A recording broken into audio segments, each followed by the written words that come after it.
Welcome to the Wizard of Radical Self-Respect. My name is Jared Mello, and I'm the Shepherd of Black Sheep. Hope everybody had a Merry Christmas yesterday or whatever else they might have been celebrating. I did not go live, so maybe you missed me. But today, there's some good information out here. And Always Sunny, welcome, also known as Jimmy.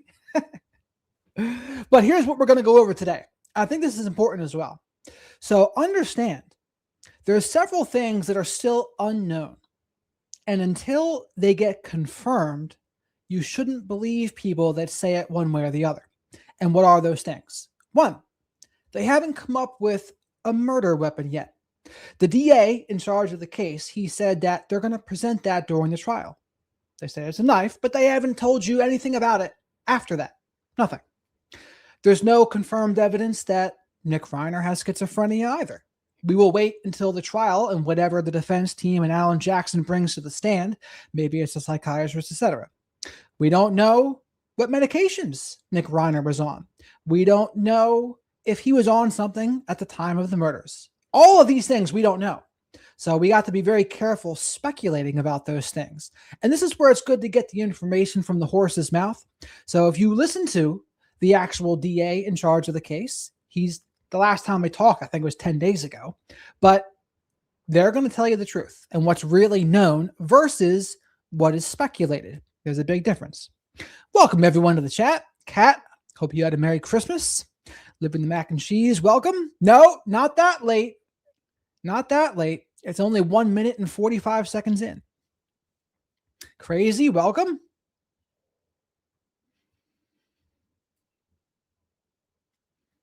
Well, we have a bunch of good things to go over today. And honestly, this might be, I'm not sure how I'm going to play this yet, but because eventually, when there's no more new information, there's no more new information. So I might talk about another case moving forward after today, but we'll see. We'll see how things unfold. But let's jump right into what Mr. Entin has to say. And in fact, this guy, Brian Entin, he gets the Wizard of Radical Self-Respect's endorsement as, to me, one of the better sources on this stuff.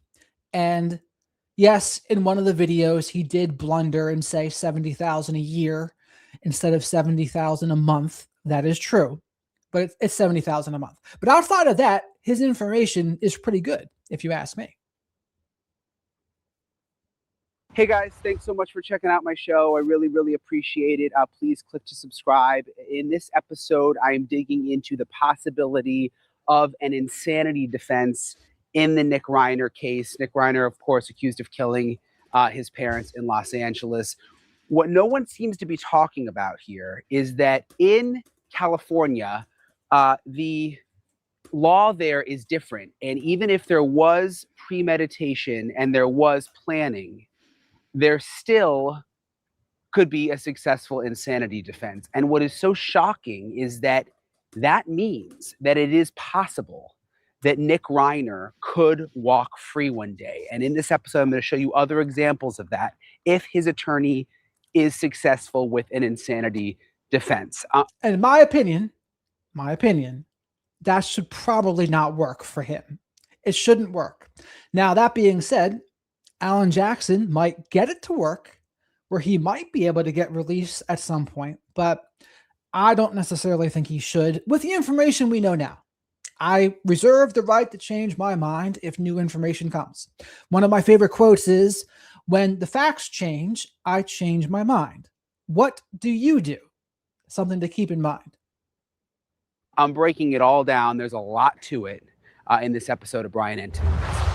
So in this episode, we're going to go behind the curtain of Nick Reiner's possible defense, an insanity defense.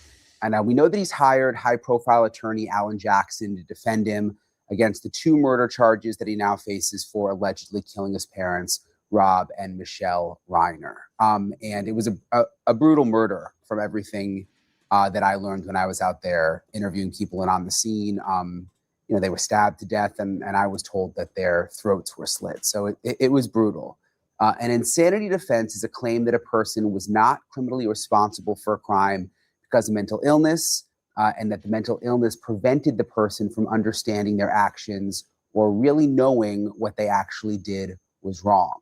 And why it could be so helpful to Nick Reiner is because it could mean instead of spending life behind bars, he could end up in a hospital and could end up even walking free at some point. And I know that might sound unbelievable now with how fresh things are, but years or decades down the road, it is actually possible. And I'm going to give you some examples and explain exactly how that works. So while everything seems so intense right now, people who are accused of murder and win this insanity defense end up in a hospital and sometimes end up walking free. The insanity defense is especially unique in California, where it's governed by the McNaughton rule. That's what it's called, the McNaughton rule, which says the defendant is legally insane if, at the time of the crime, they were unable to understand the nature and quality of their actions or unable to distinguish right from wrong due to a mental disease or defect.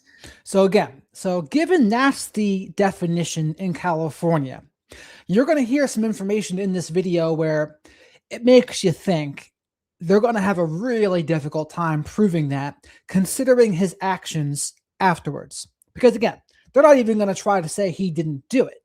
It's more like, no, he did it, but not guilty for reasons of insanity. And as you're going to see, I don't think they're going to have a good case for it.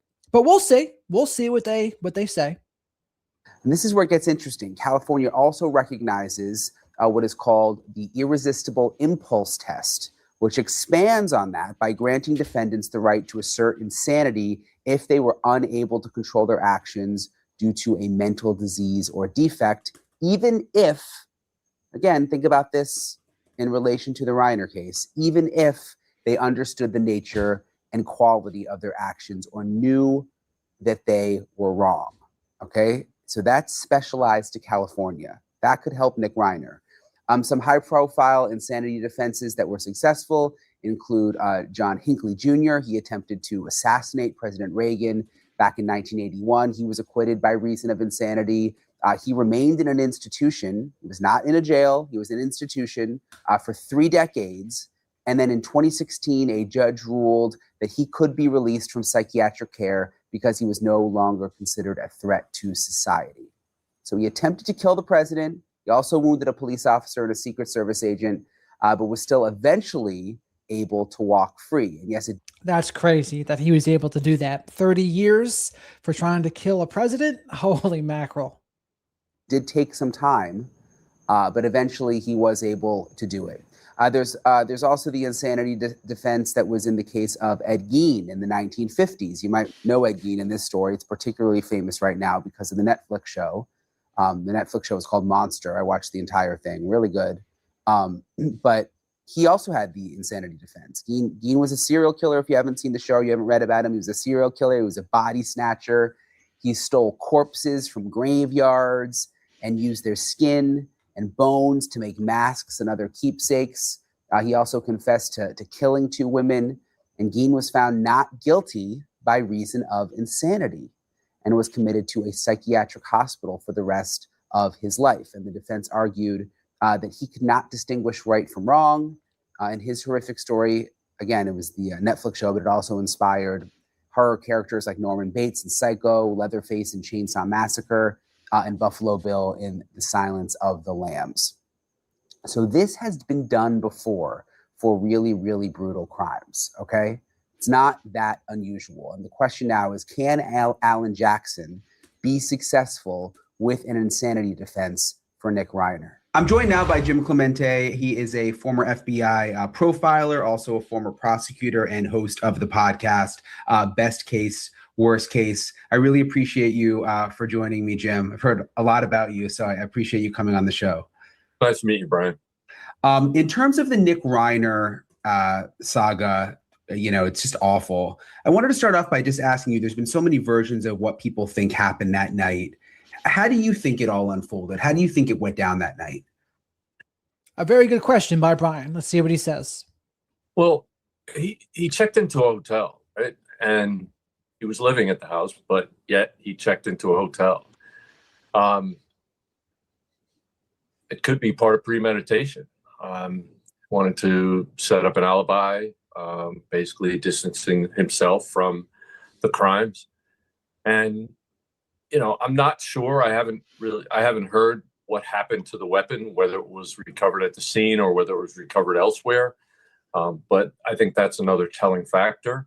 But And again, the prosecution, the DA, they have not mentioned that part yet. So anything people say about where the weapon is speculation as well, or where they found it. They haven't let that information out yet. it appears, and there's been reports that he was at a party with his parents, and that there was some sort of blowout, whether it was a huge blowout or a minor blowout. I don't know. I've heard reports that he wanted money for a new movie, and his parents didn't want to give it to him because they thought he'd use it for drugs. And I don't know if that's true, but if that is true, that certainly could supply a motive. But what it appears to be is that at some point after his parents were asleep, or in bed at least, that he entered the home. And I don't know if he had a knife with him or he actually got a knife at the home, but he entered their room and he killed them both. My understanding is that the mother was in the hallway and her body was discovered by her daughter, and then she left, and that Rob's body was in the room. To me, that what's really important is, unfortunately, with stabbing murders. So again, it's like, how would you even go to the house and not know right from wrong here? How do you go to the house, do that, and have no premeditation, no nothing? To me, you don't. To me, there's too many steps here that show he knew what he was doing. And then the fact that he cleaned up and did other things, that also proves he knew what he was doing. So I'm not sure how they're going to swing this insanity defense. The crime scenes are very messy, and there's a lot of blood spatter. There's a lot of blood pooling.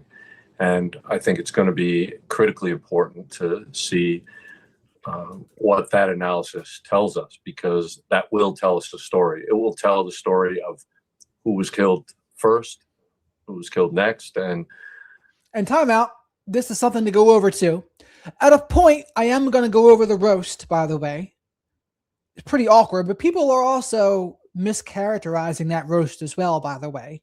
I watched some of what Al Franken said. And this guy says, "My heart goes out to Nick, who has been through the unthinkable." What does that mean?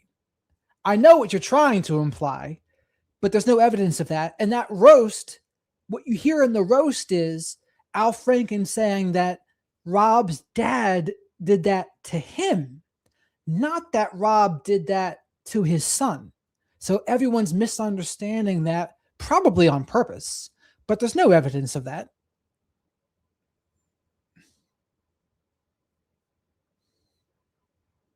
what kind of attack went on, how long and sustained the attack was. And I think all these factors have to be weighed before you can really judge what actually happened that night. However, the fact that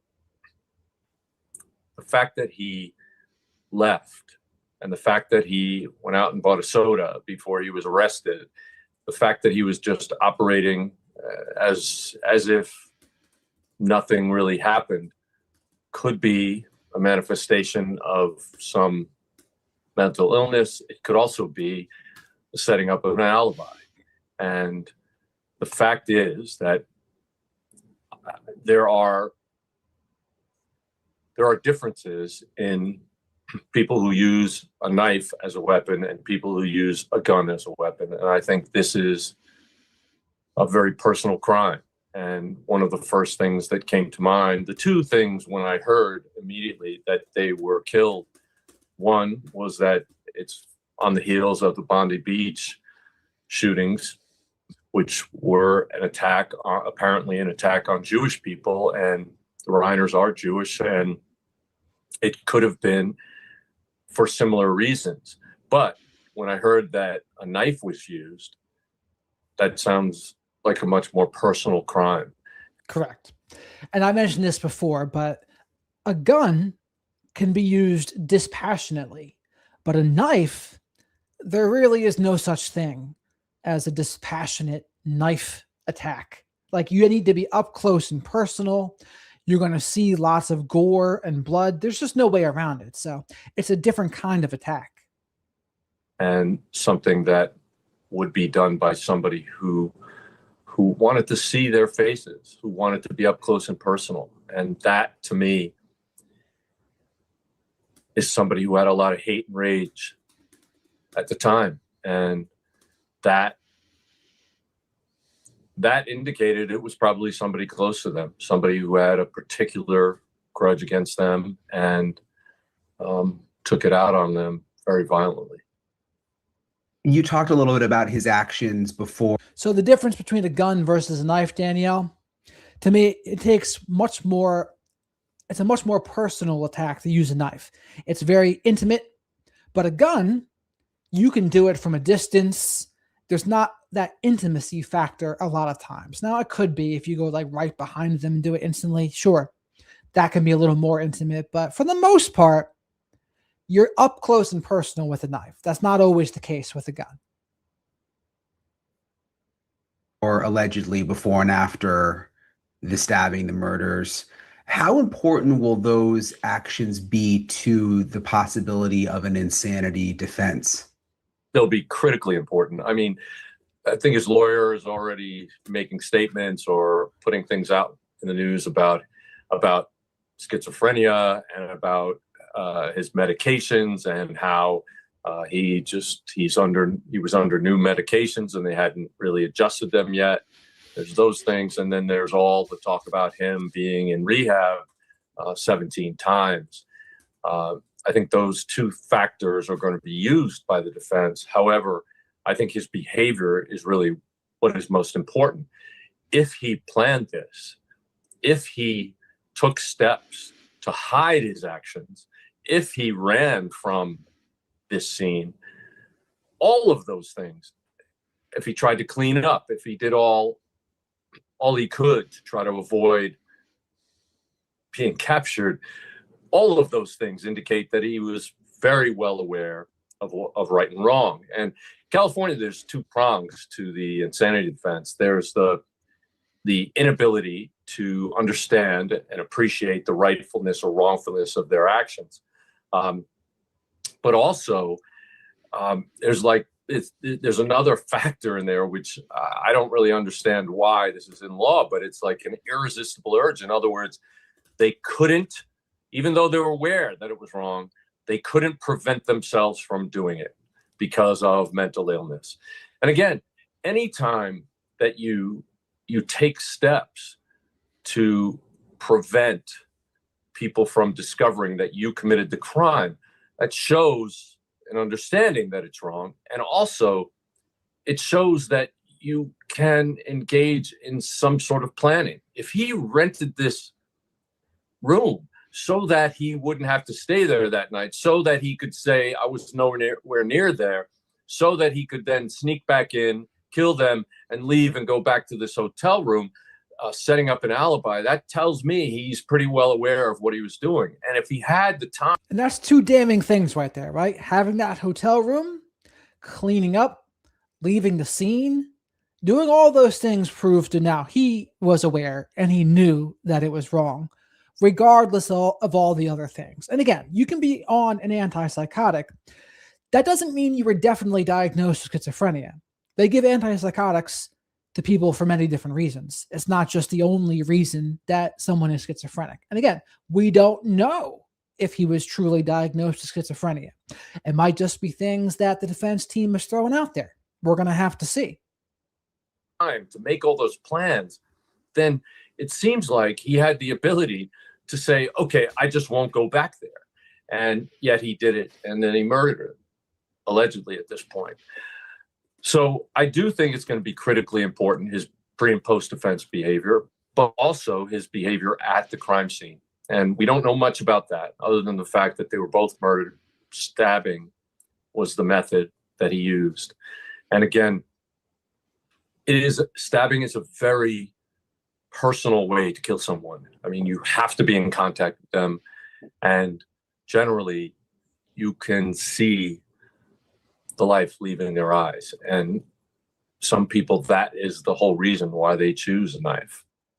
Wow, that's a sinister way to see it, right? So he's saying it's possible.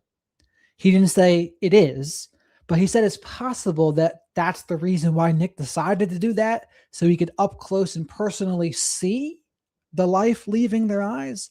That is wild, if that's truly what happened. Well, and we've reported that that he slit their throats. We had a source telling us that, which, I mean, you just think about a son doing that to their parents.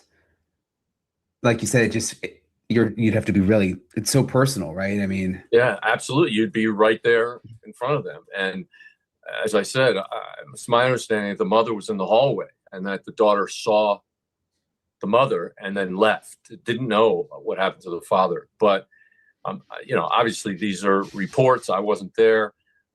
However, that might indicate that he made noise and she got up to see who it was or see what was going on, and she was killed then. It also might indicate that she was able to run when he attacked the father, and then he attacked her in the hall. I don't know. But again, that crime scene will tell that story. The blood spatter evidence will tell you what happened first, what happened next, and what the offender did to a certain degree. Again, I don't know what happened with the weapon. I don't know if it was a kitchen knife or a knife that he purchased or a knife that he brought from outside.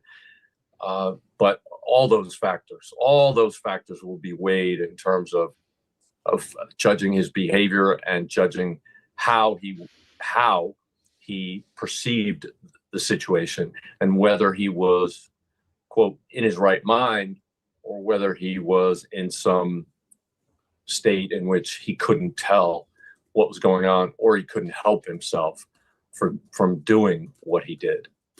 This is kind of a weird question, but like, is it hard to slit someone's throat? Like, does that take a lot of effort, or is it relatively like easy to do? It depends on. And it depends is right. It depends on angle. It depends on the circumstance. It depends on many things. The positioning. It depends on the sharpness of the blade. It can be done very simply from behind. If somebody is, though, in bed and you're hovering over them, it's a very, I just can't say it without being graphic, but it's a very extremely bloody way to kill someone, and it's not instant. And so, they would have been aware and suffering, unfortunately. And back to the insanity defense and what you were saying, could it have been premeditated and he thought about it and knew what he was doing in the moment and knew what he was doing when he was leaving to get away, but it still be insanity? The only way under the California law that would be the case is if he had an irresistible urge. In other words, he could not resist the drive to commit those actions. Again. And how do you prove that, though? Like, that's an extremely difficult thing to prove, that we just couldn't resist it. Well, if that's the case for insanity, then why wouldn't just everyone who has murdered somebody try to say that? I just couldn't resist it. To me, I don't think they're going to be able to do that. Now, what you see what the defense team is probably trying to do, and by what TMZ is saying, oh, he's had schizophrenia. Oh, we had the medicines wrong. And they didn't mention much about the addict part or what he might have been on, but I think they're trying to muddy the waters there with some of that, trying to cast some doubt maybe in possible jurors' eyes and say, oh, it's kind of like blaming the medicine. Oh, it's the medicine's fault. He didn't get it right. And it seems like that's the angle they're going to try to go for here. But again, and some people have been saying this to me as well. Oh, why do you keep on talking about this? Can't you let them rest? And again, I'll say this again. It's not about the Reiners now, per se. It's about all the other families out there that are dealing with somebody that is an addict or is struggling with mental illness. And guess what? there's countless people in that situation. Like, I'm someone who's been through addiction. I've been through mental illness. I've been undiagnosed on the spectrum. So I get it from that side. And I totally get how tough it is. It's extremely difficult to get this stuff right. And in a way, I was lucky. I was lucky that I was able to turn out as good as I did. Most other people, many other people, they don't get as lucky. And I told this story on Mark Vicente's show when he had me on. There was times when I was 20 years old and there was me and 4 other people in the car driving around. And every single one of those people is dead now, except for me. And they all died aged 35 and below, maybe even 30 and below, now that I think of it. So I try to think of it as, well, I got a second chance here. I don't want to blow this chance. But that's why we're talking about it. So the people that are struggling with addiction, there's a lot of families dealing with that. There's a lot of people dying from fentanyl. There's a lot of people addicted to prescription drugs. There's a lot of people addicted to booze. How do you handle it? I say boundaries plus consequences. And having boundaries and consequences doesn't mean you stop loving someone. It doesn't mean that you're being brutal. You understand, though, it's actually good for that person. If you give someone endless second chances, like it appears that Rob and his wife did for Nick, there comes a point when those endless second chances no longer help you. They can actually hurt you. And then we're going to watch a video later today where Rob apparently was giving his son $10,000 a month as an allowance. That is so dangerous, to give an active addict $10,000 a month for nothing. Like, you're just asking for trouble if that's the case. But that's why we're talking about it, to talk about the different kinds of scenarios that are out there. So hopefully people can learn from this situation and maybe prevent future situations from happening, even if it's just helping someone to get clean, because tens of thousands of people OD every year. So this affects a lot of people. I think that's a very bizarre law. I don't know how you prove that. I don't know how, other than his word, you could say that that's the reason why he did what he did. But to me, the general definition of insanity is not understanding the rightfulness or wrongfulness of his actions and basically not knowing that he did something wrong. If he sat there after he committed the murders, called 911 or called his family and said, "Hey, guess what I did?" and they came over and he's sitting there admitting what he did, well, that sounds like somebody who doesn't really appreciate the wrongfulness of those actions. But when you run and you hide and you try to clean up and you try to avoid detection and you try to avoid capture, those things tell me he's very well aware of what he did and that it was wrong. What if he was on meth or something like that and drugs that he chose to take caused him to go insane, quote unquote insane, is that still insanity, or is that because you decided to take the drugs? Yeah, well, let me just tell you, if he did that, if that's exactly what happened, and he just magically, after it happened, regained sanity and said, "Oh, I gotta run," that would be a hell of a coincidence in my mind. If he took drugs that lowered his inhibitions, if he took drugs that increased his negative thinking and his rage, it sounds like those are positive actions that he took, and he should be held responsible for that. Correct. Alcohol, illegal drugs, they are not excuses. And that's not insanity. I've never seen someone take an illegal drug or be drunk and then get an excuse. Oh, maybe they kill someone drinking and driving. No, it's not intentional. It's not like first degree, but you still have consequences. There's no way around that. If the drugs rendered him completely out of his mind and he didn't know what he was doing and he was just acting without any consciousness of it, it's possible they could argue that that's insanity under the law. But again, I just think it's a far stretch to say that anybody who actually runs from these kinds of actions had anything close to legal insanity, because if they did, they would not understand that it was wrong. We've all had experiences, if you live in a big city, where people, unfortunately, homeless people sometimes have mental illnesses, and sometimes they're arguing with the wind, they're screaming and yelling, and some can get violent.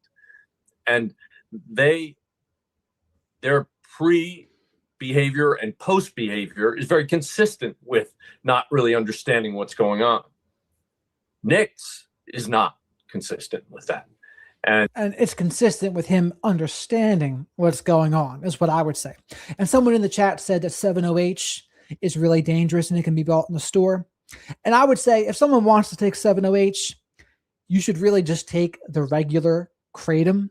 Regular kratom is a natural plant from Indonesia, and but 7-OH is a synthesized version of kratom, which is a lot stronger. I would not recommend doing that. If you want to do that, take kratom. Don't take 7-OH. 7-OH can get out of hand for people.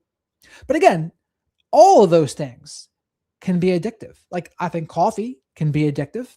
Kratom itself is part of the coffee family as well. But anything that changes your mental state can absolutely be addicting.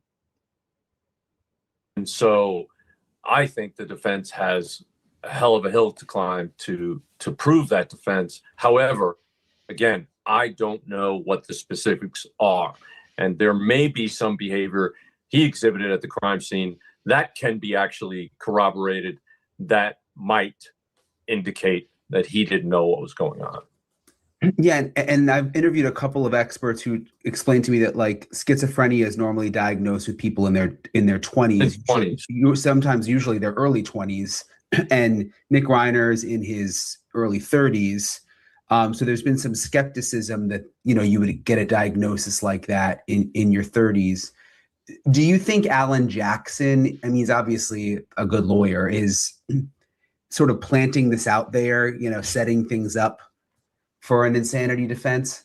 Look, defense attorneys will do whatever the hell they can and whatever they can get away with in many cases. I mean, you just have to go back to the OJ case to see that, where they actually did a jury visit to his home, and the defense attorneys went in and redecorated his home so that he would be more acceptable to the jurors. To me, that's a crime. It should never have been allowed. It's a good question, Jimmy. So I'm going to go over this from Jimmy here. Jimmy says, can't people with schizophrenia take drugs and also be insane? Yeah, you can have schizophrenia and then also take drugs that will make it worse. And then you need to find out, okay, what's going on here? What's doing what? Like, were they insane already and then took drugs? Did drugs make them more insane? It's really difficult to kind of unravel it all.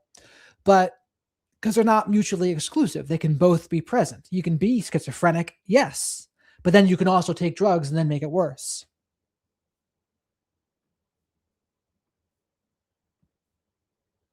Defense attorneys shouldn't be allowed to manipulate the jury or the system, period.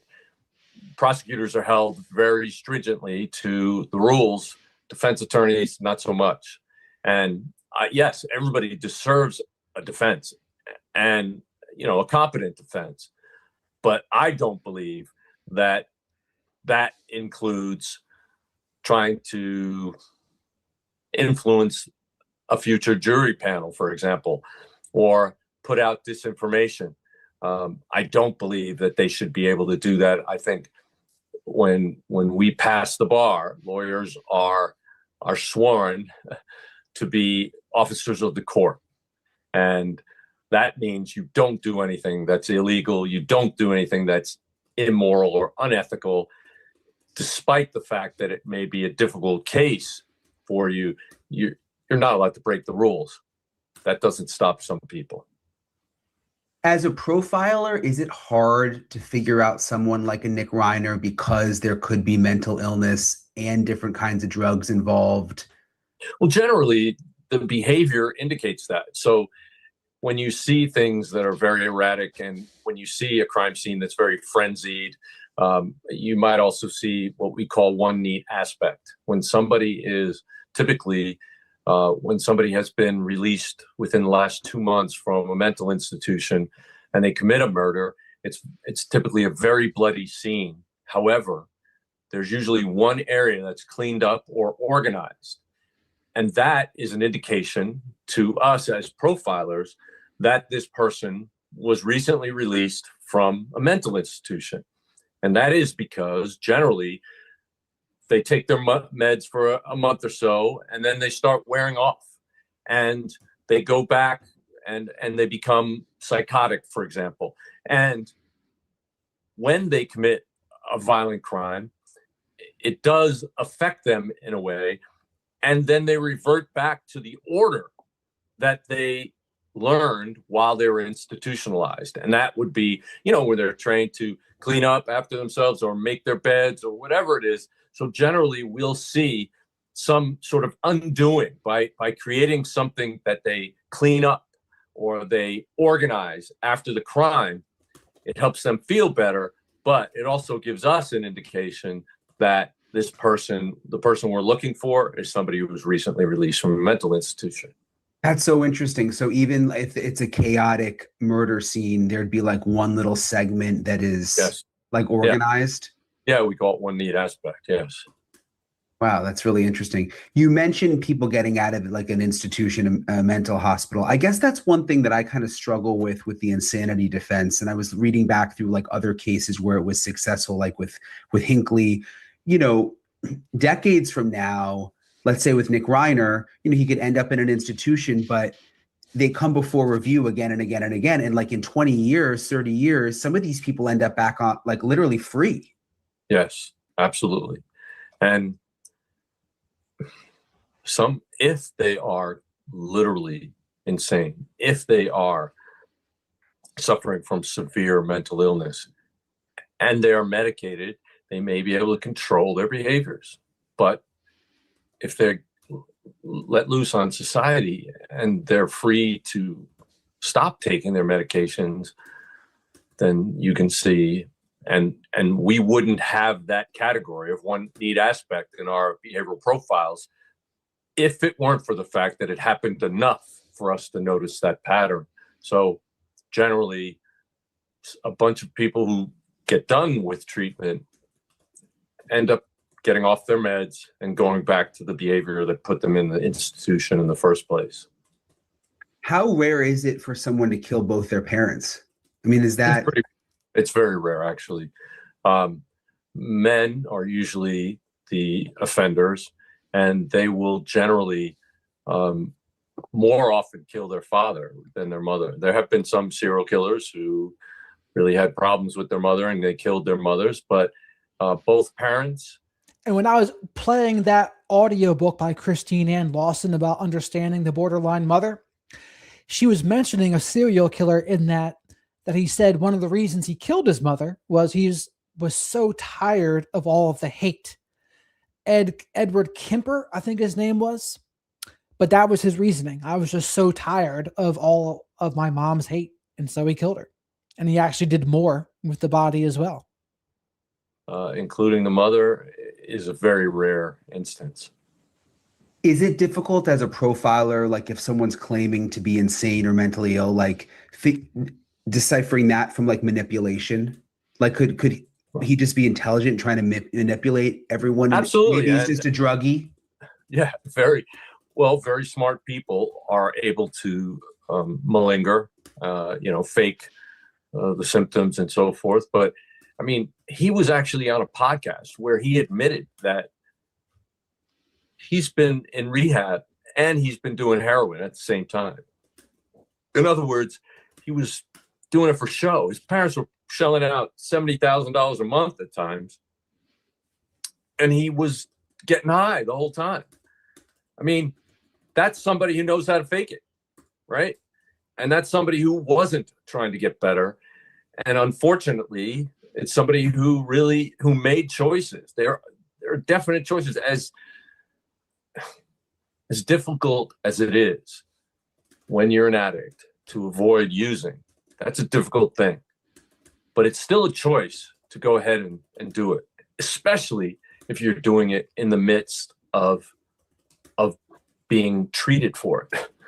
It's unfortunate. I mean, the Reiner's bent over backwards. If they put him in rehab 17 times, they bent over backwards for him.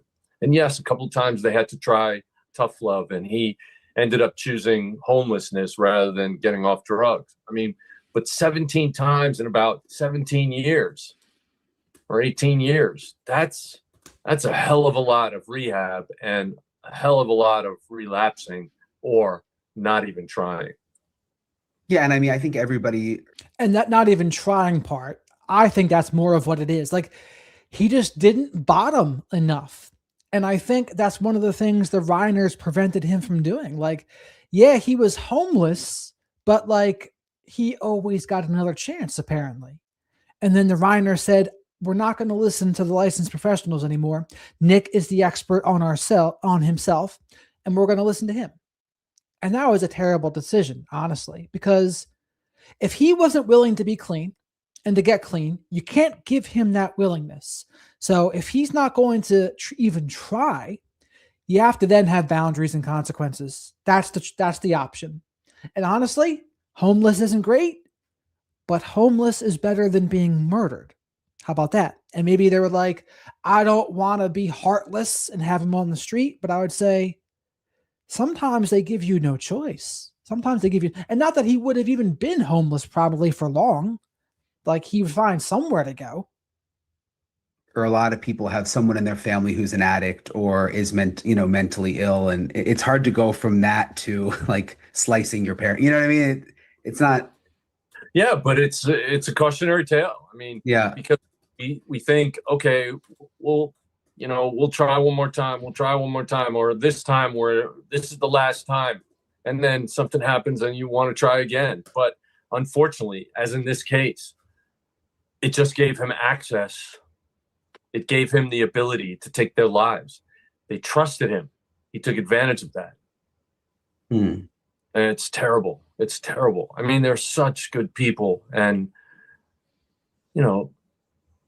it's just, it's so tragic that he was able to do that. I saw a video of. And it kind of makes you mad too, doesn't it? Like, you think about him doing that to the people that gave him endless second chances, and then you kill them in that brutal way. It's like, what the hell is wrong with you? Like, you don't deserve any insanity defense in that case. Especially when you hear him talking on that dopey podcast about the woman who ended her life. And he's talking about that incident with zero empathy at all. No compassion, no empathy. He just doesn't care. So it's frustrating. And because that's the thing. Addicts, they're very frustrating to deal with. Same with people who are mentally ill. They can be extremely frustrating. And in my opinion, they're the hardest people to help. They're the hardest people to help because you can't give them that willingness to even want to get help. And that's a huge first step to overcome. Well, actually, even before that is the admitting you have a problem part, right? Having that humility to admit, yep, I'm an addict, or I have this mental health issue here, and I got to try to work on it. That and the willingness, two big, big steps that some people, they just never get there. Rob and Nick Reiner together, I think, when they were promoting his movie. And at some point, the interviewer asked him, but you seem so calm, I don't see you as somebody who, blows up. And he goes, oh, I blow up. I blow up. And Rob, his response to it was very interesting. He was very nervous. He didn't want Nick to say something like that. He was trying to protect Nick's image. But, and he had sort of this very nervous laughter when Nick said that. So I think it's probably true that Nick does have a very explosive personality, that he does blow up, and especially if he's using hard drugs. I mean, I've heard, heroin, cocaine, you mentioned meth. I don't know specifically what he used, although I do think in the podcast he said that he was shooting heroin while he was in rehab. So these drugs are they're very serious, and they can cause psychological issues to surface. If he had the psychological issues and then use the drugs, they can exacerbate those issues. It's just a lose-lose situation. And he's admitting that he was, a rage-filled person who could blow up. That sounds like violence to me. If Nick Reiner knew that when he took drugs, he would become more violent, how would that play into an insanity defense? Yeah, if he had a history, a pattern of behavior that he was aware of, and I'm sure if he did have such a pattern, that his parents and other therapists would have pointed it out to him as a reason why he should avoid using drugs. It seems like that would increase his responsibility. It's like somebody driving a car, just having left the party and they're drunk, and then blaming it. Well, I made a bad decision because I was drunk and I got in my car, so you can't charge me. No, we as a society say, no, if you're going to go get drunk, and as a result of that, you get in your car and speed or kill someone, you are responsible for it because you made the decision to go get drunk. And I would think that's very analogous to the situation you just posed with Nick.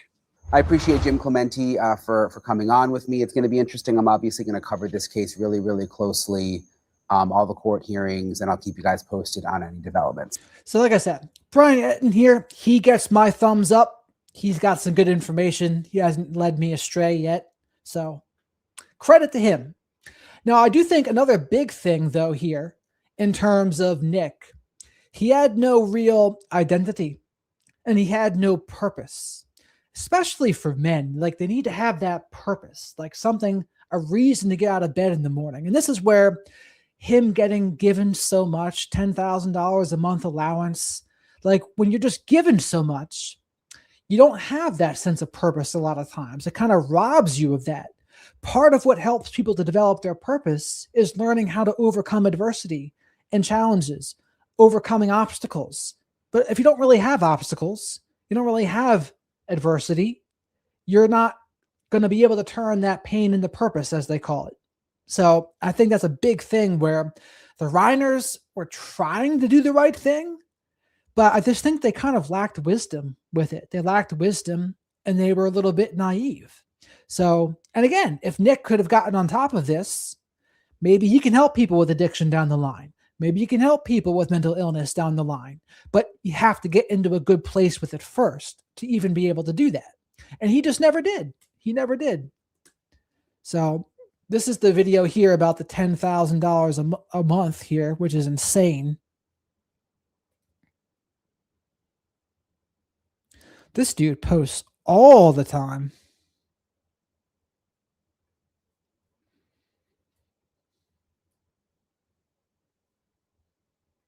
Man, listen, before we even get started, we need to start off with a quick activity because maybe I'm just out of touch, okay? We all have gotten allowances at some point of our lives, I'm assuming, right? You know, you get to about 7 to 10 years old, maybe your dad calls you into the room, he wants you to do some bullshit, you know, that he doesn't want to do and he'll pay you some money, right? You get a little allowance. You start saving up for things, you start buying things. I want to know how much money you guys make. To my best recollection, the most I ever made was like $150 maybe in a month, okay? And that's because I was doing back-breaking work. I really want to know how much money you guys made back in the day before you were, you know, your own person. But our past situation is not what we're here to talk about today because we need to speak about the gracious, the amazing, the wonderful allowance that our best friend Nick Reiner received on a monthly basis as a 20, 30-some-year-old man. I'm talking, I don't know how long this shit was going. Clint Eastwood would have been furious at Rob Reiner to hear this stuff. He'd be like, you're giving your son $10,000 a month and he's 30? What? Like, that would never fly in the Clint Eastwood household. Like, you are effectively neutering them at that point. You're harming them by giving them so much money for nothing. There's no reason why he shouldn't be doing something, anything. But again, they think they're doing the right thing. Oh, I'm helping them to save. I'm helping them to get a nest egg. It's like, no, you're not. You're not helping him at all. In fact, you're hurting him. You just don't realize it. Again, that's just where the lack of wisdom comes in to me. But the man was making about $10,000 a month. He lived in the back pool house. He had no bills. He had no job. He had no worries. Man, listen, if I was making $10,000 a month, bro, you would never see me again. I'd be taking vacations out of the country. Man, listen, $10,000 a month, no bills? Bro, a plane ride to Paris is how much? How much is the hotel? Man, I could blow the whole 10,000 per month and just have fun. Man, listen, if I was making $10,000 a month, I would be the bestest son ever. I would do anything they wanted. I would do my drugs, do my little cocaine, I do my little heroin. I wouldn't even want to get $10,000 a month. Like, I wouldn't like it. The same reason why I wouldn't even like to win the lottery. Like, I don't want to be just handed that much. Like, when you don't earn it, you don't get the satisfaction of actually achieving. So maybe I'm crazy with that, but I wouldn't like it. I wouldn't want to win the lottery. I wouldn't want to just be given $10,000 a month either. The way I operate, I wouldn't feel good about myself. I want to earn it. Whatever's to you, you know what I'm saying? Do that and lock in. Your dad wants you to do this stupid movie. Your dad wants you to come to this damn interview, and you're bitching about that, brother? That's crazy. And I mean, okay, bitch about it. Be a little child about it. But to actually kill the person giving you that much money, regardless of the family status, screw him being his dad. This man and this woman are giving you 10 bands a month. That's crazy. But anyways, there's a few things we got to cover today, folks. Obviously, the news broke about how much money he was getting. So OK News is the one that said the $10,000 a month number. Rob Reiner's son, Nick, reportedly received $10,000 monthly allowance before allegedly murdering parents. He didn't pay a single bill. This is from OK News. Source, Build Series /YouTube. Ali Fasanela. That's what it says. So unless that source is wrong. There's some death certificates floating around, giving us a bit more insight as to what the prosecutors will end up doing to him, most likely. So without further ado, ladies and gentlemen, let's go ahead and check this thing out. Merry Christmas. Let's do this.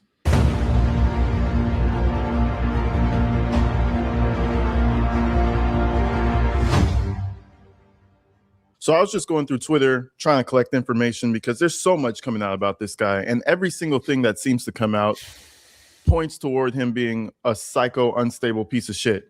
So anyways, a news article by Radar dropped, and it says, troubled Nick Reiner didn't pay a single bill and received $10,000 per month from parents Rob and Michelle. So here's another source, different than the one I just cited. Source, Michelle Reiner Instagram. Oh. Nick lived rent-free in Michelle and Rob's guest house, a source shared.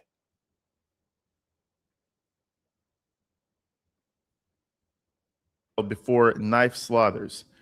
And I mean, mind you, bro, like this guy actually cut their throats. It's not even like, he shot them or he hit them with something in a fit of rage. No, he had to meticulously wait until they were sleeping and slit their throat, which is a lot of people are saying they were sleeping. So forget me asked, why was Nick not industrious? And that's hard to say. I mean, mental illness can play a part, addiction can play a part, but I think his life lacked meaning and purpose. If your life lacks meaning and purpose, then it's going to be tough for you, especially when you come from that wealthy of a family. And let's face it, 99.9% of people in America, even, they can't relate to that. They can't relate to their parents being worth a minimum of $200 million. That creates different kinds of problems that most people are just never going to have. So in this case, I think it contributed to him not stepping up and becoming his own person, self-actualizing, developing his autonomy. He tried in an immature way to be the drug-addled bad boy, but that's like something you think about in your teens and early 20s. You don't think about that Like, you shouldn't be thinking about that in your late 20s, early 30s. Now you're just like a loser at that point. It's a phase to go through. But again, as someone in the chat said, it's arrested development in a way. You just didn't grow up. You had a little bit of that Peter Pan syndrome. And honestly, I think he could have used some Clint Eastwood parenting, honestly.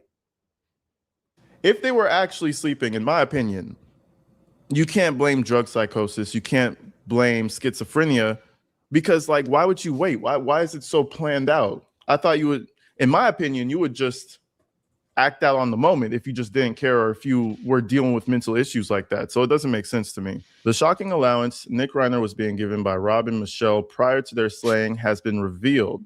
The massive figure was revealed on Hollywood Insider Rob Shooter's Substack, where insiders shared details on the amount of money Nick received as a monthly stipend. An insider, aka Nick's friends, I gotta be honest, I don't know if he had too many real friends. One, his dad's really rich. One, his dad is really rich. And two, he's kind of a weirdo and he makes these weird off-putting jokes. He probably was just around certain people, and now that he's in jail, they're coming out to talk. It always happens that way. And again, there's probably a lot of leeches around him too.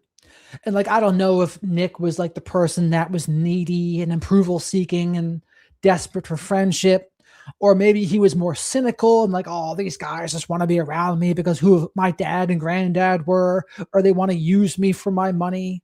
I don't know. I'm not sure where his mindset was at that. Maybe he hung out with more with family. I don't know. I don't know what his deal was with that. That would be interesting to me though. Like, what was he like? The closest we know is what he was like on that podcast Dopey. But I don't know with the rest of his friends how he was. If he trusted them, if they were good relationships. And honestly, we haven't heard too many friends of his step up and say anything, have we? I don't think we've heard anything. So maybe that goes to show you something right there too. An insider claimed how Nick was getting a whopping $10,000 a month from his mom and dad. He lived rent-free in the guest house, had food provided, and didn't pay a single bill. Everything was taken care of, the source claimed. They made sure he had utilities, groceries, and even extras, a full safety net. It was a lifestyle most people could only dream of. And I mean, like, damn. And in my humblest opinion, he was probably getting a lot more money before he did those 18 rehab facilities. 18. The other day I said it was like around 16. The next day it went up to 17. Now they're confirming that there were 18 rehab facilities that he's gone to. So I'm pretty sure he probably started off at like 25 grand a month. In my opinion, that's kind of low for the stature of the family, but that's low. Give you a break with that. $25,000 a month for nothing? Money for nothing, tricks for free? Give me a break with that. The more you fuck up, the less they probably give you money. But anyways, let's continue. So this, ladies and gentlemen, is what you would call a broken rib. If you notice, there's a divot right. I break my ribs up.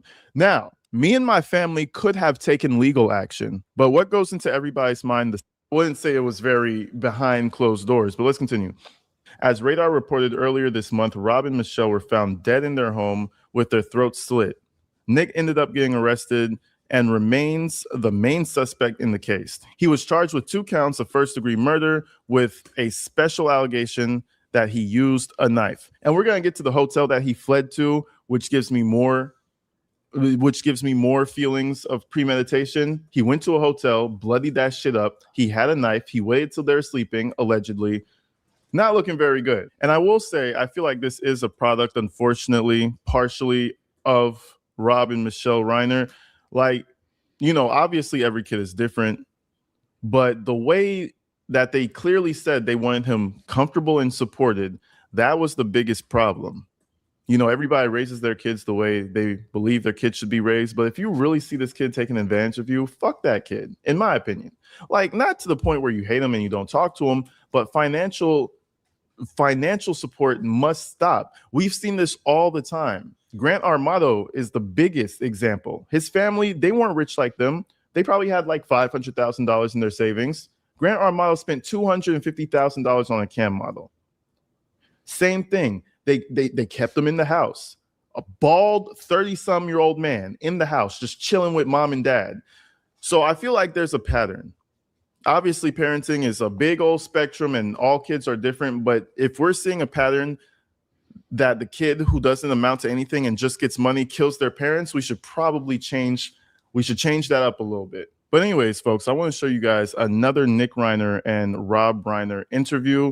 And it kind of shows the father-son dynamic. And it also, I feel like it shows Rob Reiner's willingness to take the soft approach. He doesn't really have, he said it himself, he's not built that way.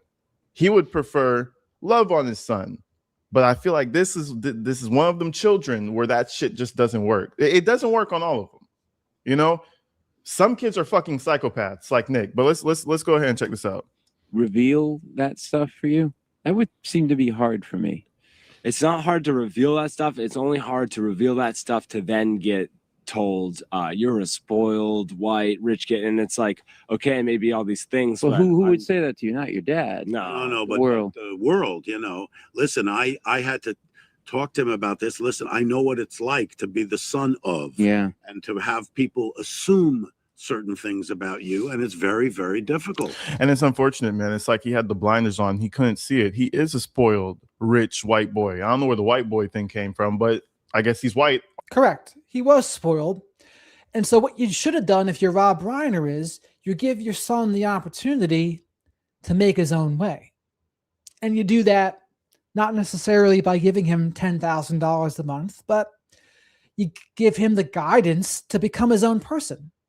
And that's why some celebrities, I think Jackie Chan, I think it was, he said that he's not going to give his kids any inheritance because he said if they can't do it themselves, then they didn't deserve it. That's what he said. A lot of people say, oh, it's tough. That's like brutal. Maybe. But I get it. I get what they were saying. And there's other celebrities that have done that too. They said, you know what? I'm not going to give my kids a humongous fortune for nothing. It might ruin their life. And that's why you see a lot of people who have won the lottery. They didn't earn it, but their life gets destroyed from winning the lottery. It's actually a good thing to look into. On top of that, he's a spoiled rich piece of shit, bro. He doesn't do anything. He's like, oh, the world thinks that I'm just so. You are. Okay, your dad's not going to tell that to you because he loves you a little too much. You're everything everybody's saying. And this is the type of person I could tell he's going to be following the media coverage and it's going to be pissing him off.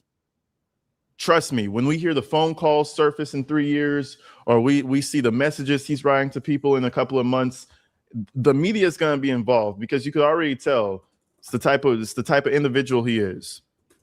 Lord knows what they're even arguing about. It was probably over some bullshit. Well, how did you handle that? Well, I mean, obviously you didn't go to drugs, but you must have had those issues. Your father's an icon. In the 60s, there was plenty of drugs around. Yeah. But you just have to know what you do, and that you have to block out all that extraneous noise. And it's hard for him because this is the first time he's, all of a sudden there's a lot of attention. People are talking, and he has the double whammy. He's got me and he got his grandfather, and they're going to say whatever the heck they want, but they don't know.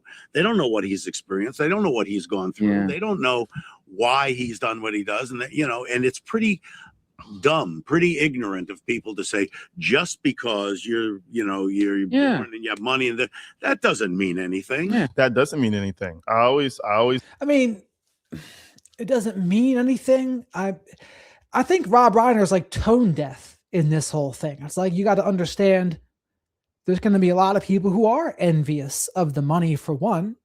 That's just kind of human nature. So I think you got to understand that it is going to be different if you're coming from a background where you're worth hundreds of millions.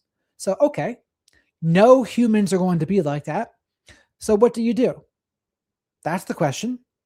And apparently for Rob, and this is maybe the difficult part for him, it seems like his brother and sister, Nick's brother and sister, they turned out a lot better. So they're probably thinking, well, our parenting style worked really well with these two. Why didn't it work well with Nick? But sometimes each kid needs unique parenting, I would say. What works on one might not work on another. Let's bring up this example. I had a rich kid friend in high school, coolest dude ever, parents rich as hell. He don't got to do nothing. He could probably fail out of high school and they'll just put him in another one. Or if he just doesn't want to go to high school no more, he could probably just sit at home all day. Rich, you know what I mean? His family had property, big ass house. I mean, he had the MacBooks and shit when nobody had them, like the old stuff now, but he had that new shit back in like 2013, 2012, when everybody wanted that. Long story short, he was a good dude, smart kid. Just you wouldn't even know he was rich. Maybe his clothes looked a little better than ours. But there's other people like Nick. Okay, and he is the rich, spoiled kid. He's every stereotype you could think about. Oh. Now, Sierra in the chat says that a lot of mental health issues could be like taken care of by good like housing and standard of living, and I would say some, absolutely some could, but not all, because in some cases it's irrelevant of your living conditions, etc. It's innate, and there's a lot of it that could just be genetically based, biologically based. And regardless of your outside circumstances, you're going to have mental illness. And in a way, Nick Reiner's case might prove some of this. But again, I think Nick Reiner personally, this is my opinion, more personality disordered from everything I'm starting to see about the case, more like a vulnerable narcissist, maybe like with psychopathic traits, antisocial traits. That's what I'm seeing mixed with addiction. I'm not saying there was definitely no mental illness. I'm not saying that. I'm not sure what you would diagnose him as, though. Some of this is vulnerable narcissism to me and the character issues. And that's my opinion, not an official diagnosis. Okay, there's another example. There's this little kid. I was doing a mission trip. I think I told you guys the story before. I was doing a little mission trip, and we went to stay with these people, and they had a son. He wasn't as old as Nick, but it was the same rich kid energy, the little bitchy energy. We were playing toys with him. We were playing with toys. We were playing like his PlayStation, and we were going to the backyard playing with his toys. They told him to come in. When they told that kid to come in, he threw the biggest fit. He started breaking his own shit. He started hitting his dad. We've all seen kids like this. Hitting it, and this kid is like 6, 7, 8, 9, something like that. He's not young. Hitting his dad, doing all types of dumb shit. You know what they did? No, that's not good. Don't do that. Don't hit daddy. Like, oh my God, there's a difference, okay? Some kids, they need that tough love. Some don't. And Nick Reiner, I guess he has other kids as well, and that soft love worked on them. That shit was never gonna work on Nick. People have their own issues. Human beings regardless. are complicated, Yes. messed up. And also, it's like the Kardashians can go shopping and complain about how there's no air conditioning in the fucking store. And, no one bashes them. Yeah. It's like, I wrote a movie about doing drugs and having a hard time, and people still, People they have a really field said day. stuff about that. Oh yes, absolutely. Look at victim mentality. No one's complained about the Kardashians, which isn't true. Tons of people have complained about the Kardashians, but he's like, I guess he's trying to play like a victim card here. Not good. Not good. Insane to me. Absolutely. Yeah. Yeah, But but this you is- have to keep yourself focused and know what Whatever. you do. Yeah. Know what you do. This is what we set out to do. Right. And I told him, while we were making the movie, I said, I don't care what happens. I don't care if, they don't even see the movie. Nobody wants to. I said, we're winning. We are winning. Yeah. Because we're throwing ourselves into our work. Yeah. And good things are coming out of it. And Absolutely. hopefully it can help some people, because we've been on some shows. We were on a show the other day on NPR where people were calling in and were saying, thank you so much for, sharing your story. And they were telling us about what they were going through. And so if you can be helpful in that way, then that's good. And that's pretty much it. You could tell his dad. I mean, his dad was trying so hard. And if you look up Nick Reiner, the only And the problem here is also Rob seems to be co-signing a lot of Nick's bullshit. That's what I'm hearing as well. He's co-signing his bullshit here. It's almost like it's not really parenting him almost. You saw just co-signing, like being a friend.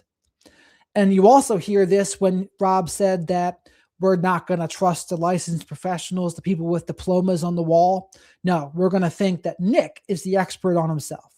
And I do think there's a time for saying that someone's an expert on themselves. Yes, there's a time for that. But not this time. Not in the case when your son's an addict and he's lying and manipulating to continue using.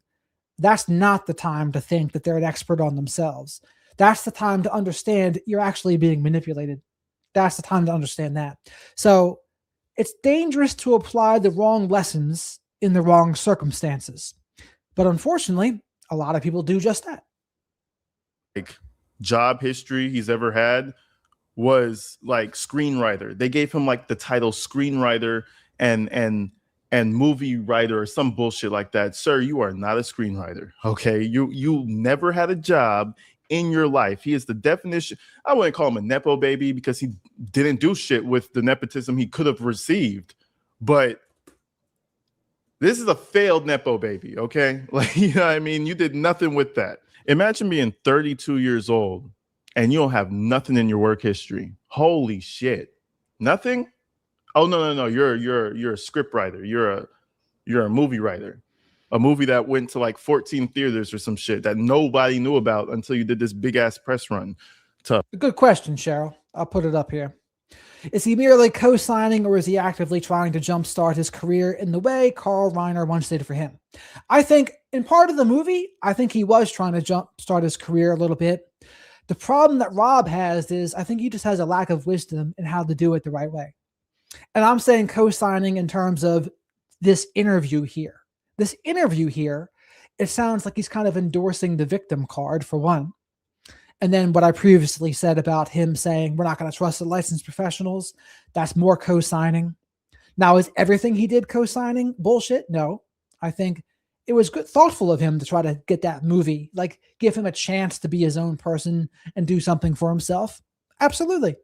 I don't have a problem with him doing that. But anyways, before we get out of here, I want to show you guys the death certificates. It came out, I think TMZ dropped them. It says Robin Michelle Reiner death certificate and Nick Reiner charging documents. Describe how injury occurred with knife, comma, by another. Oh, with knife by another. Okay. Both were cremated. Sad. And that was posted by Lauren Collin. Let's check this thing out. So it says Superior Court of the State of California for the County of Los Angeles, the people of the state versus people of the state of California versus Nick Reiner. The undersigned is information and believes that count one. On or about December 14th, 2025, in the County of Los Angeles, the crime of murder in the violation of Penal Code Section 187A, a felony, was committed by Nick Reiner, who did unlawfully and with malice aforethought murder Michelle Reiner, a human being. So they're going with Michelle first. Michelle Singer Reiner. And I made a comment in another video. I don't know why I said it like that. Nick Reiner's, I said Nick Reiner's father's wife. So that's about the end of this video here. But the other thing I was going to say was someone mentioned the narcissism again of Nick. So when Nick was at the party at Conan's house and he tried to interrupt Bill Hader's conversation, asking him if he was famous, and then Bill said to him, actually, this is a private conversation. And all Nick did was just stare at him for an uncomfortably long time. What is that? Seems a little bit like a narcissistic injury to me. So he gets a little bit of a narcissistic injury, and rightfully so, if he's being obnoxious and asking intrusive questions in conversations he's not a part of. And then it sounds like Bill politely said, now this is a private conversation. And he and Nick did not like that one bit. He was told no. He didn't get his way. And he had a bit of a narcissistic injury / narcissistic rage, is what it sounds like. They could have said, why are you... That's a good one, Budgie. Why are you such a hater? But he's not quick-witted like that, I don't think. That's funny. Let's see. On to the next one.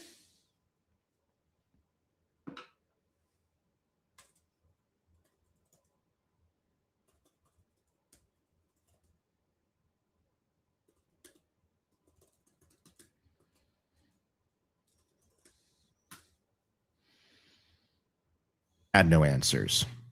So Robin. This is Hidden Killers with Tony Bruschi. Here now, Tony Bruschi.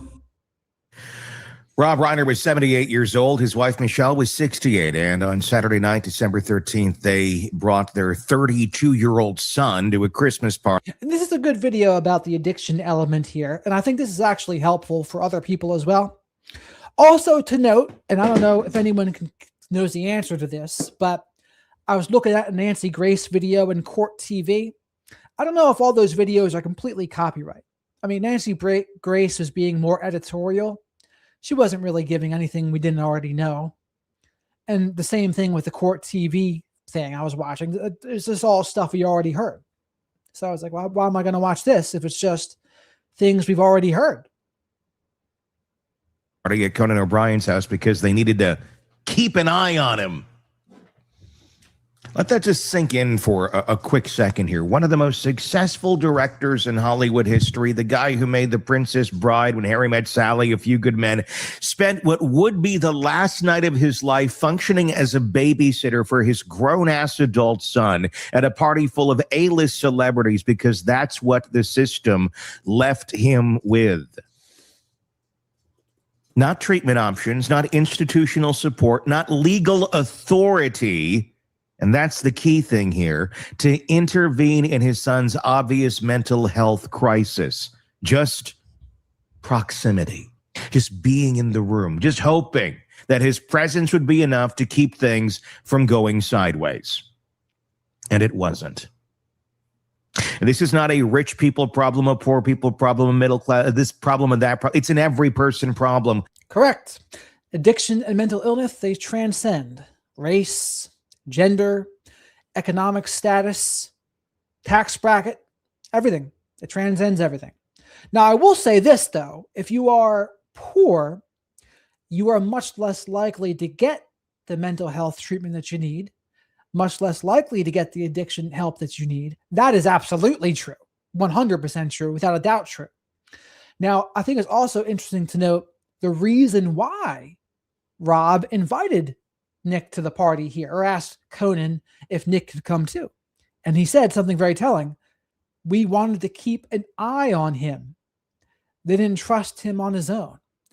Now, again, that's just a lack of judgment to me by Rob.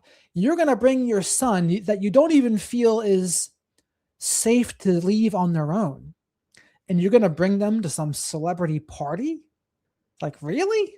You're going to do that?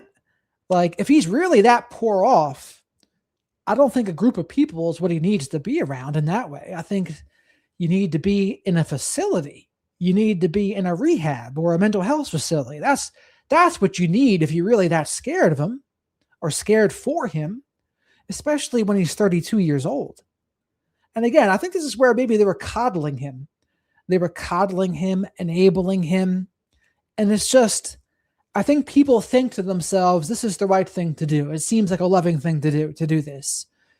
But that's where the lack of wisdom comes in. It backfires. You can't, because that's just not what people need all the time. And people need to find their own way sometimes. And again, it can be a painful process for a parent to see, especially mothers sometimes and their sons. They don't want to see their son suffer, right? So they try to like clear the obstacles and make life a little easier. And it's really difficult for them to watch their children suffer. But often it's that very same pain that turns that human into who they're supposed to be. If it wasn't for the pain that I went through, I wouldn't be who I am today. And granted, it sure was a lot of pain, and it sure caused a lot of pain to the people around me. Absolutely. But without it, I'm not able to build that resilience in adversity.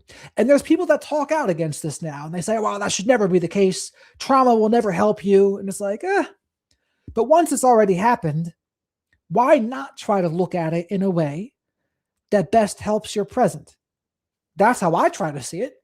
And it's really helped my life to see it that way. Other people see it as, well, it was awful. There's no good in it. And it's just a curse. And like, I'm not saying it's easy. I'm not saying that it's a good thing it happened. But once it's already happened, why not try to see it in the best way possible? That's my suggestion. When it comes to addiction, You can have all the resources in the world, and this case shows us that, and you still can't shield someone from their own demons if they don't want to get out of the hellscape. And there's nothing you can do in this country to force them to get the help and to be in a safe environment if they don't want it to be. You just get to sit there and wait for their ticking time bomb personality of a self to explode. Or you can abandon them and hope they just go die on the street, or get their shit together and come back and figure their shit out, or just keep doing the same cycle over and over and over and over until you die as a caregiver. Because there's nothing one can legally do when you see someone spiraling out of control, having a pattern of being. So this is something I kind of disagree with here, Duncan. So Duncan says addiction is not, where is it? Addiction is a chemical reaction, not a test of wills. And I say partially. In 12-step programs, they say addiction is a spiritual malady of extreme self-centeredness. And I tend to buy that definition. And I think it takes humility, it takes honesty, it takes resilience to overcome addiction. So part of it is a chemical thing, but as you learn in a 12-step program, the actual drug or drink is only a symptom of the actual problem. Why is that? Because once you put down the drink or drug, then you're still left with you, and you can still use any number of other things. You can use sex, pornography, shopping, gambling, all those things you can fill that void with. So it's a complicated thing. It's complicated. Out of control, being a danger to themselves or others, unless that's an imminent danger in that moment. And even then, you get like a 72-hour hold. And then, well, he was in the corner for a little bit, put him in timeout. Everything's going to be good. This is how we treat mental health crises in America and many other countries, I'm learning, as we've been covering this case and you guys have been reaching out. Let's talk about this. Nick Reiner spent that party acting erratically. And I'm sure he spent the days leading up to that party acting erratically, allegedly staring at people, exhibiting what witnesses called antisocial behavior. At one point, he allegedly interrupted a private conversation involving Bill Hader. When Hader told him it was private, Nick reportedly stood there frozen, staring before storming off. Narcissistic injury. That's the story I just told you. Now, Cheryl, I have a love-hate relationship with Gaber Mate, or Gaber, whatever he calls himself. So Gaber Mate describes substance addiction not as a moral failure or a purely genetic disease, but as a response to trauma, pain, and unmet emotional needs. And I would say sometimes. I mean, and usually, because this is why I say sometimes, because if you genetically get anxiety or depression or undiagnosed autism, yes, you will feel pain, but I think part of the reason you feel pain is genetic. It's innate. And then when you do something that makes you feel night and day better, of course you're going to like it. Now, do people also use when they get CPTSD? Of course they do. Of course they do. I think there's many reasons for it. I think it's hard to boil it down just to one thing. That's what I'll say. And is it sometimes unmet emotional needs? It could be. Definitely could be. And I said this in a short the other day. It has nothing to do with Bill Hader. He could have been talking to Snuggles the cat, and it would have had the same effect. When an addict and a mentally ill person is out for a fight, they're out to be the victim. And they're searching for someone to, quote, victimize them simply by maybe looking at them, maybe correcting them, maybe saying, hey, there's a boundary here. I'm having a conversation, a private one at that. They're looking for some reason to be the one that was pushed off, pushed away, so they can justify their own horrible behaviors and unhealthy ways of thinking. And yeah, and at the time, they're not aware they're doing it. That's part of the disease. That's part of the addiction. That's part of the mental illness. But just know, this has nothing to do with Bill Hader. It has nothing to do with how he was treated at a party. Simply being told, hey, private conversation. Thanks. Where most people will go, oh, my bad.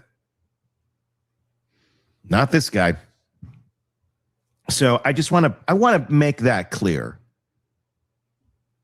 Whoever happened to be at the wrong place at the wrong time when Nick wanted to become a victim would have been that random person. It doesn't matter. After that came the argument, loud enough for the whole party to hear, allegedly. Rob and Michelle left afterward. Less than 24 hours later, both of them were dead. Throat slit and So, class, this is an example of an ad hominem. If you really don't know how to say Gabriel Monte's name properly, maybe you're not in a good position to talk about him. That's the definition of an ad hominem. Address my argument without just saying, oh, you pronounced his name wrong. That's not an argument. Try again. multiple stab wounds found by their daughter, Romy, in their Brentwood home, which was still decorated for Christmas. Nick was arrested shortly thereafter. He's now being held without bail and charged with murder. And here's the thing that's going to haunt me about this case. Not just the violence, not just the brutality, but the sheer predictability of it. How everyone saw this coming. The family saw it. The friends saw it. Nick himself probably saw it. Michelle had been telling people for months that she and Rob were at their wits' end. Her exact words, according to sources, we've tried everything. And they had. For 17 years, they appreciate you to thrive. I agree. Love you, Jared. L chat haters. Amen. Say it again. tried everything. And their son in our system gave them nothing in return except the privilege of watching their son deteriorate while being legally prohibited from doing anything about it. This is the reality. And maybe you already know it, and maybe you already feel it, and you're like, yes, I've been screaming this forever, and no one seems to care. Well, let's try and use this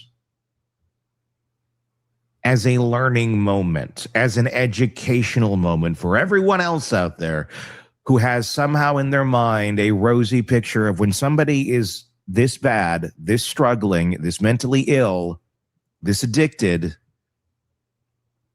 that somehow there's this system that swoops in and you can keep them safe and protected from themselves and others, especially if you have a ton of money. The reality is, no, you don't. You may have all the money, but the system, this rosy colored glasses view that somehow they will be protected from their own demons, does not exist. You can love that person quite literally to death.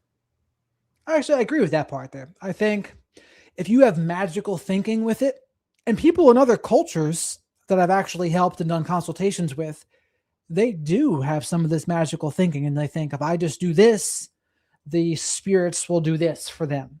It's like, no, I mean, I would say any version of God you believe in, like a God will help those who help themselves. So you got to watch out for the magical thinking of believing in a higher power. Oh, if I just believe, then the gaps will be filled, but not always. You got to put in that footwork. You got to put in the footwork and take extreme ownership, take responsibility. To me, that's a much better way to go. And there's nothing you can do to protect them or stop them. We don't allow for it because they have rights too. They have autonomy. While everyone else sits around watching the house burn. And they're screaming, put more fire on it. And you're like, well, really, we should probably use more water. Let's get some water. Nope, you're not allowed to use that hose over there. Well, why not? Because what if they want to take a sip from it? What if they want to have some delicious hose water? Well, we need to put the fire out. Well, they're drinking from the hose right now, so you better just let them have their sip. It's bureaucracy, it's ignorance, it's a blind desire to respect everyone's rights when we simply can't accept that there are some people in our society that don't deserve rights. They have forfeited those time and time again through their actions, through their illness, through their addiction. And at some point, the grown-ups in the room do need to step in and say, hey, you know, this freedom that you have to continue destroying your lives and everyone else who's around it, that needs to stop. And until you can start demonstrating that, you know, you're not going to do this, you're going to lose some of those privileges or rights. But we don't do that. We wait until this happens. And then, well, better lock him up. Yeah. Maybe we should have done that a long time ago. Maybe some people are simply clear and present dangers to themselves and others, and we all know it, but we like to pretend and hope. They'll get better. This will work. That'll work. So, and when it doesn't, you end up babysitting your 32-year-old son at a black tie Christmas party while he's wearing a hoodie, offending people. I mean, this is a good thing to go over too. So it's like, if this is your son and he's 30, 31, 32 years old, I think you can have like a cushion, but at the end of it, it's like, okay, Nick, what are you doing with your life? What are you doing with your life? Do you have a job? Are you working towards anything? If you don't have a job and you're not working towards anything, how do you think things are going to get better? It's almost like maybe they thought to themselves, oh, he just doesn't have to. He doesn't have to. We can just take care of him forever. And them thinking that just wouldn't help them at all. Not at all. Like, it's hurting him. That kind of mentality hurts them. It seems counterintuitive, but I think it's true. It does hurt them. And acting like a jackass. Nick Reiner's struggles started in his teens. He went to his first rehab program at 15. By the time he was 19, he'd cycled through 17 different treatment facilities. 17. He spent stretches of time homeless in Maine, New Jersey, Texas, sleeping on the streets, living in shelters, a kid from one of the wealthiest families in Hollywood. And he was out there on the concrete because the programs weren't working and he didn't want to do the work or go back. In 2016, he told People magazine what it was like. Quote, when I was out there, I could have died, he said. It's all luck. You roll the dice and you hope you make it. His parents knew the stakes. They knew everything they had going on here. They threw everything they had at the problem: money, connections, access to the best treatment programs in the country. They hired the experts. They followed the protocols. They did what they were told. And in 2015, Rob said something publicly that retrospectively, when you look at this, you go, God damn.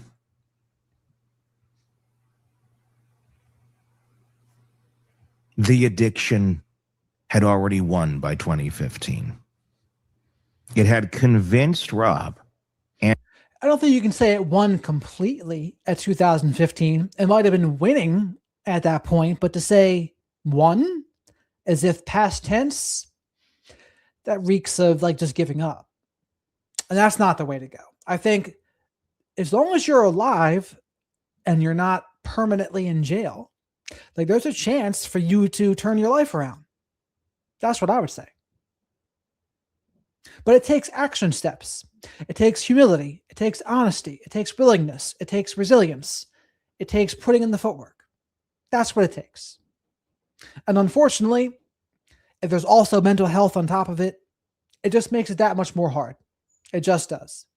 And his wife, that listening to doctors, listening to professionals, was the wrong thing. That they should have been listening to their son all along, that would make it better. Addicts manipulate, addicts lie, addicts will tell you anything and try to get you to do anything for them. You be damned. You can die in the process, it don't matter, as long as they're getting what they want. That's the nature of addiction. That's the nature of certain mental illnesses. It just is what it is. It's not really up for debate.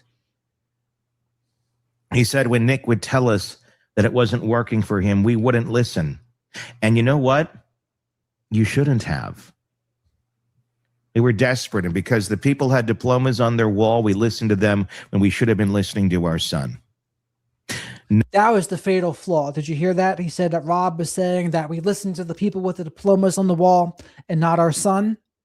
And I would say there's a time for listening to your son, but you just first have to make sure it's not the addiction who you're talking to. Is the addiction in charge? If the addiction's in charge, they're lying and manipulating you to continue using, right? And ultimately, if they really want to, you're going to see them make the effort to really want to. And maybe they go to the 12-step programs. That's what Dr. Drew was saying.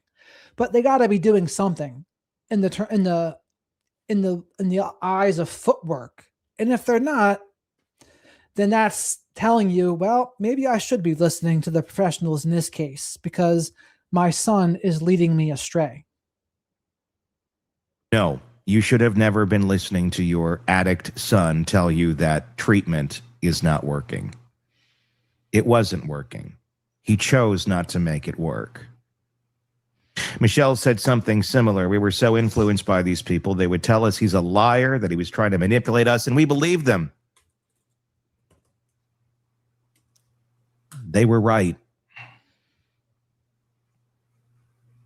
No amount of love, no amount of movie making, no amount of documentaries, no amount of let's pull him in here and try to connect. And I do not fault Rob for doing any of this.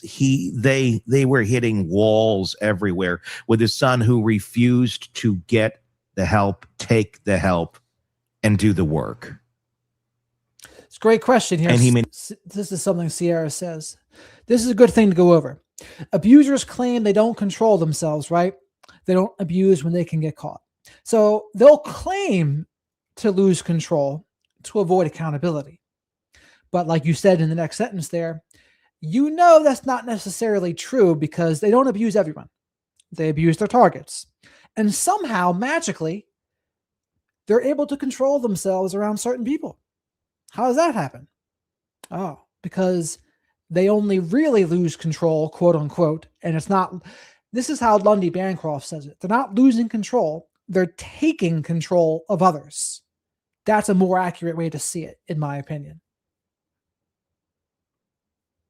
And that's also how you know they know exactly what they're doing.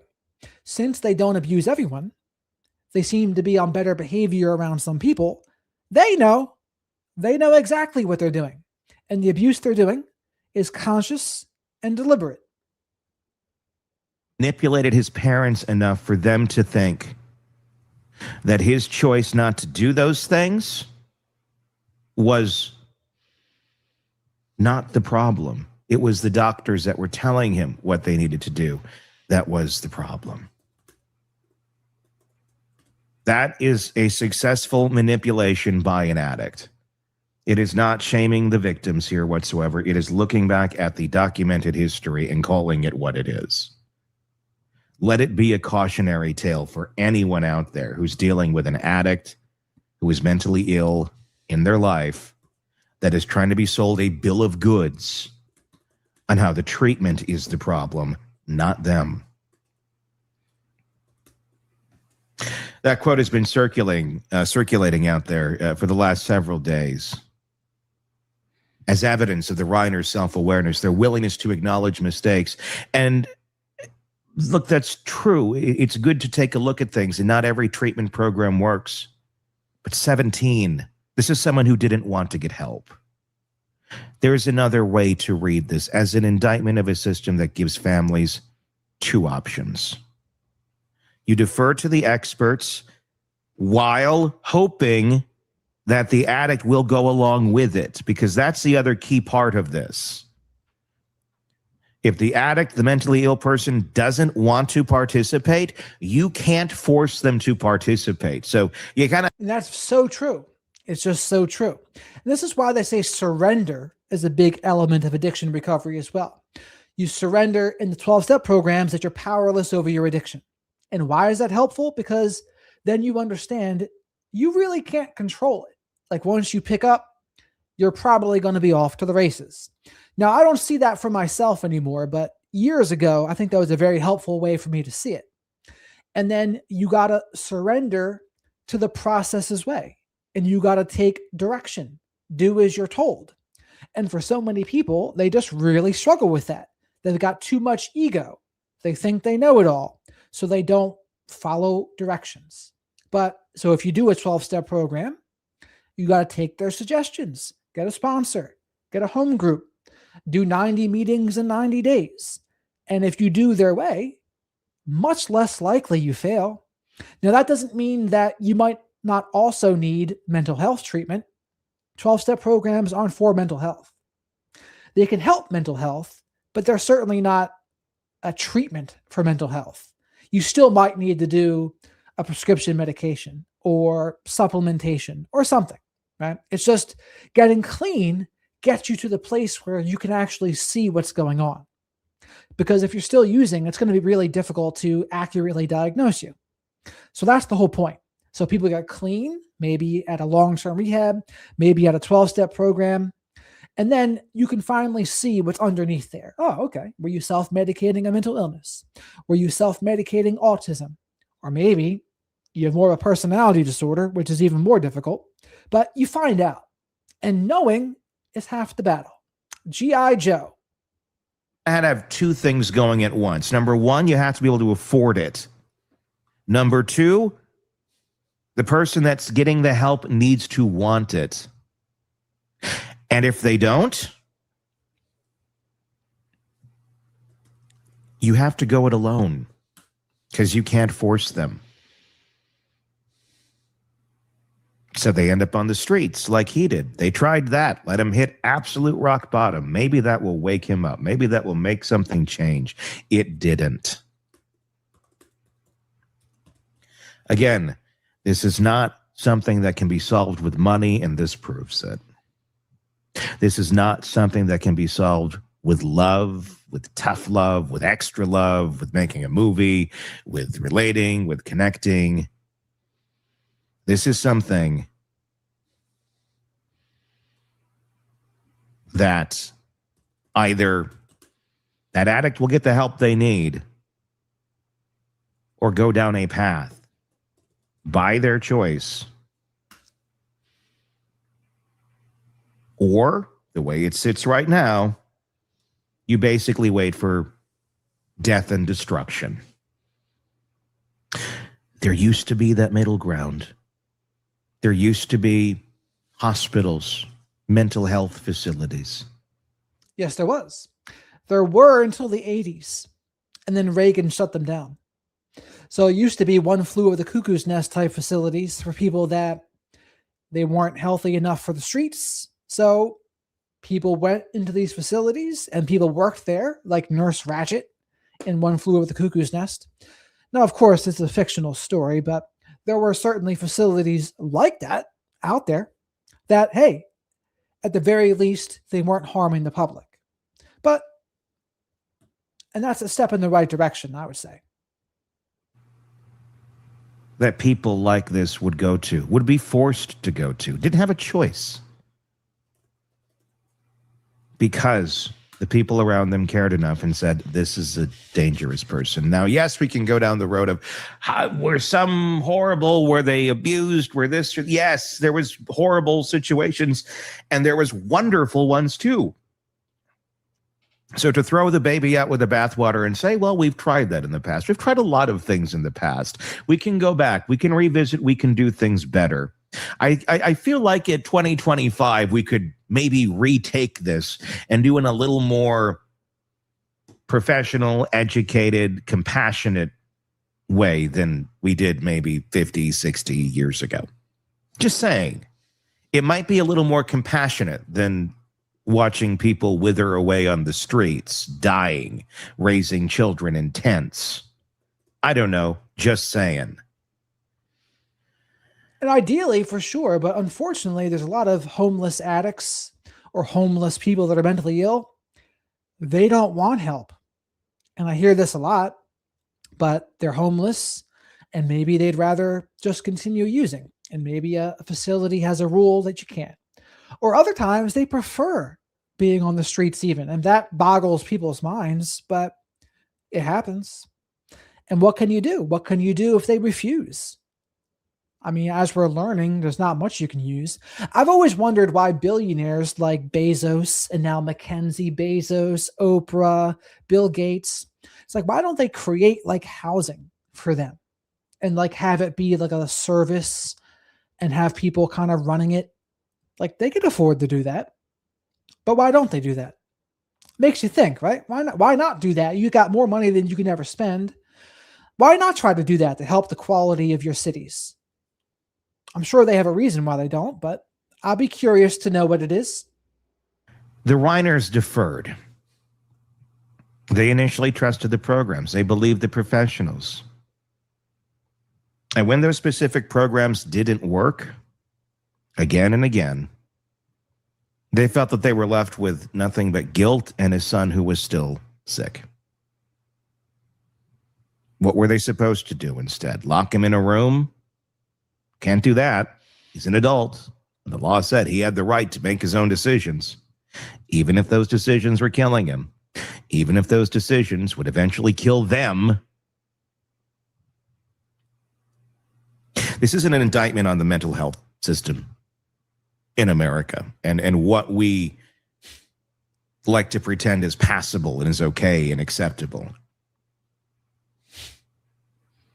This is how it works, and I'm using it. That term works in the loosest possible sense. If someone you love is mentally ill, addicted, psychotic, dangerous, all of the above, they check all the boxes, your options are essentially zero.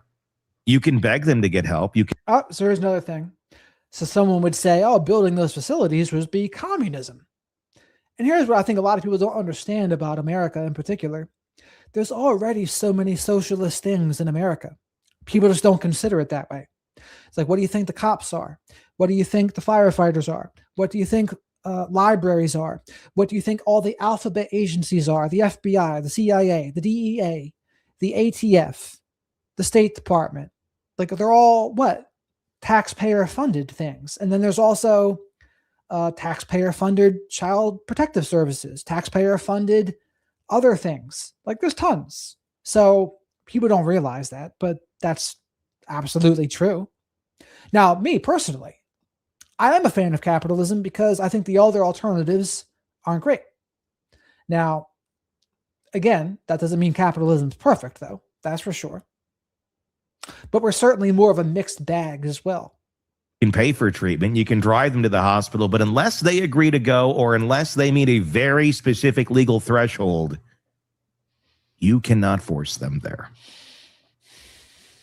That threshold is imminent danger to self or others, and courts interpret that phrase as narrowly as possible.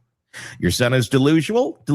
Not enough. Your daughter is using heroin? Not enough. Your husband is threatening violence? Well, unless he's making specific credible threats against specific people in that exact moment, probably not enough.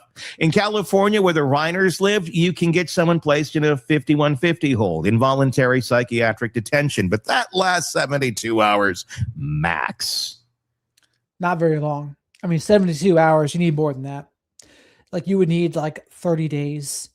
Especially if someone's using meth and other things, you need more than 3 days. You need like the minimum a couple weeks. And that's ultimately what I think Nick needed. He needed like a month to get clean from drugs, if indeed he was using. I mean, we don't really even know if he was. And then once you're clean for a month, then you'll see what mental health stuff is there and you can work on that. But now we'll never know. Now we're going to hear more about how he was not capable of understanding right from wrong, is what the defense team's going to say. 3 days. And trust me, after about 24 hours, most hospitals are like, how quick can we get this person out of here? Then they're released. Unless they meet that criteria all over again, and then the clock just starts up again. Over and over and over. How quickly can this person be healed? That's not how healing works.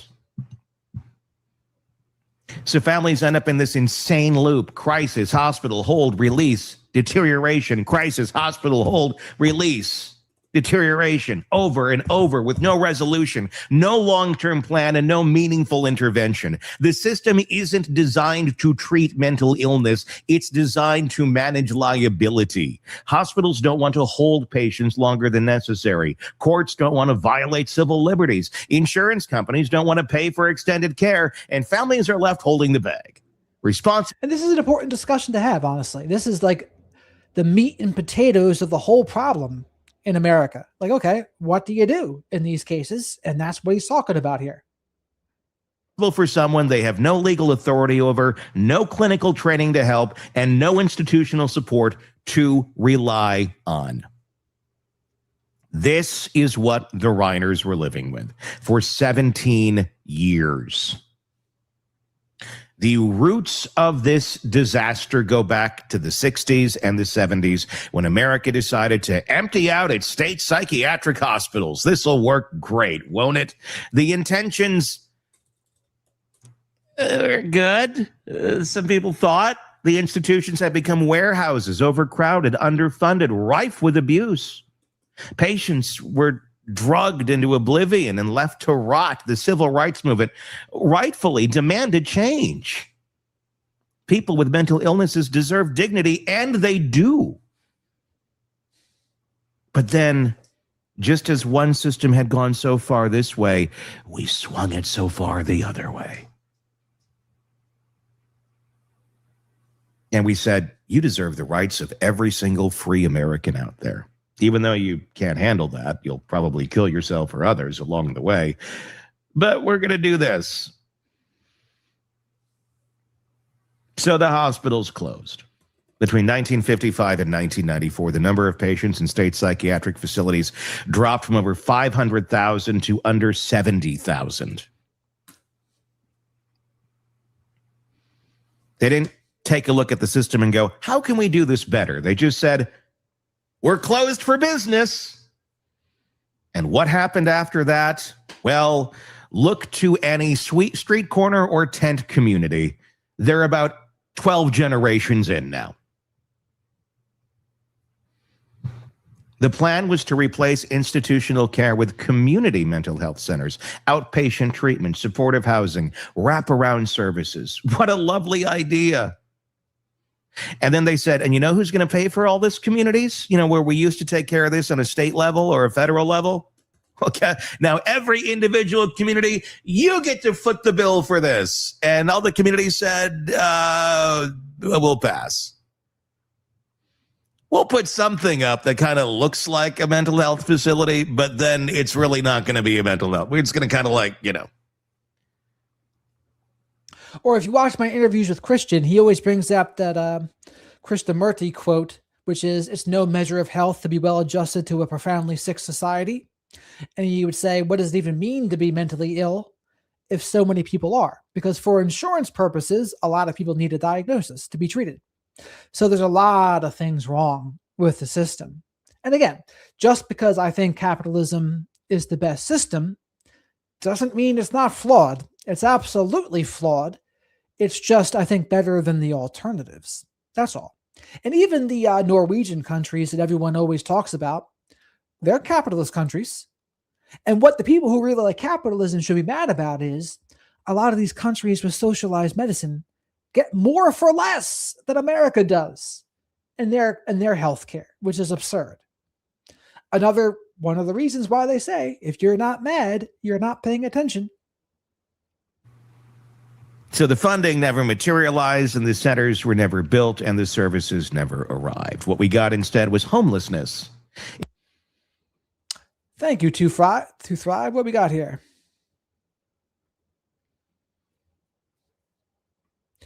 DM'd you a good video by Peter Santinello with Mark Leda walking through Skid Show. Mark, is he from Soft White Underbelly? That would be pretty interesting. I'll have to take a look at that for next time. Thank you, To Thrive. Always appreciate your super chats. Incarceration and families turned into unpaid psychiatric wards. Today, the largest mental health facilities in America are jails. Cook County Jail in Chicago, Rikers Island in New York, Los Angeles County Jail. That's where the mentally ill end up, or on the streets. Not because they're criminals sometimes, but because there's nowhere else for them to go. And the ones who don't end up in jail, they end up on the streets or in emergency rooms or in their parents' guest houses, getting high for days on end and punching holes in walls. Or in their basement, or in that extra bedroom, or maybe in the bedroom that the parents give the addict child while they sleep on the couch. Because they're trying everything to make that addict comfortable and to get better, hoping that today isn't the day that their lives are stolen from them by a mad person. In 2018, Nick Reiner appeared on the podcast called Dopey. It's about addiction and recovery and describing being sequestered in his parents' guest house. Yes, sequestered. He talked about getting totally spun out on uppers, being awake for days and destroying the place, punching out the TV, smashing lamps, going off the rails, while his parents watched helplessly from the main house. What were they supposed to do? Call the cops on their son for property damage? It would get him $51.50 for the 100th time, only to have him released 72 hours later. The system had no answers. So Rob and Michelle did the only thing they could. They managed. They monitored. They kept an eye on him. And they even started to believe the addiction and the bullshit that the addiction told his son to tell them until they couldn't anymore. And I do think that's accurate. They believed the addiction. When he was doing all of that, that was Nick's addiction talking, not like the best version of him. And you got to know who you're talking to if you're the parents. Are you talking to the addict, the disease, as they would say? Or are you talking to the version of them that wants what's best for them? Because they're two very different people. Like Dr. Drew says, your disease wants you dead or in jail, or they say jails, institutions, and death. There's a reason why they say it. Yeah, I mean, and I've been to jail for not a long time, but I've been in jail for a few days, and that was bad enough, let me tell you.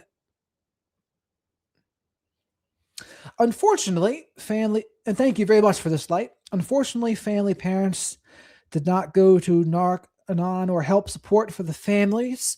Maybe they did. Terrific, informative podcast. Thank you. You're very welcome. And when you say family parents, you mean Rob and Michelle Reiner and the rest of the family? As far as I know, it doesn't seem like they did. As far as I know. I mean, we might find out they did. But again, this is where, like, if you're super successful like Rob was, maybe that's where your success actually works against you. You think you know better. You think you know better than all these lowly peasants out there. I'm worth hundreds of millions. What do you know? In fact, well, maybe, Rob, they know more than you. So maybe his ego got in the way there of doing what was best. There's a philosophy behind the way we handle mental illness in this country, and it sounds reasonable until you actually see it in practice. The idea is... And thank you very much for this, Tigress. I really appreciate you and all of your support. Love to see it. Thank you. Autonomy. Every adult has the right to make their own decisions, including decisions about their own health care. You don't force treatment on someone just because you think they need it. That would be paternalistic, would violate their civil liberties. That would be a step back towards the bad old days of involuntary institutionalization. It sounds, lovely on paper until you actually interact with an addict or someone who's mentally ill and you go, oh, there's a reason there's these kind of structures and boundaries and barriers up because they just blaze through them. They don't respect them. They don't care about them. They can't process how. And forget, oh, not this. This. Thank you very much for this, Forget Me. I always appreciate you. And the same with you, Michelle. Thank you very much for this as well. This is going to be a story on Evil Lives Here on Hulu. We'll have to check that out. And speaking of Hulu, Dr. Peter Salerno, he was on a Ted Bundy documentary.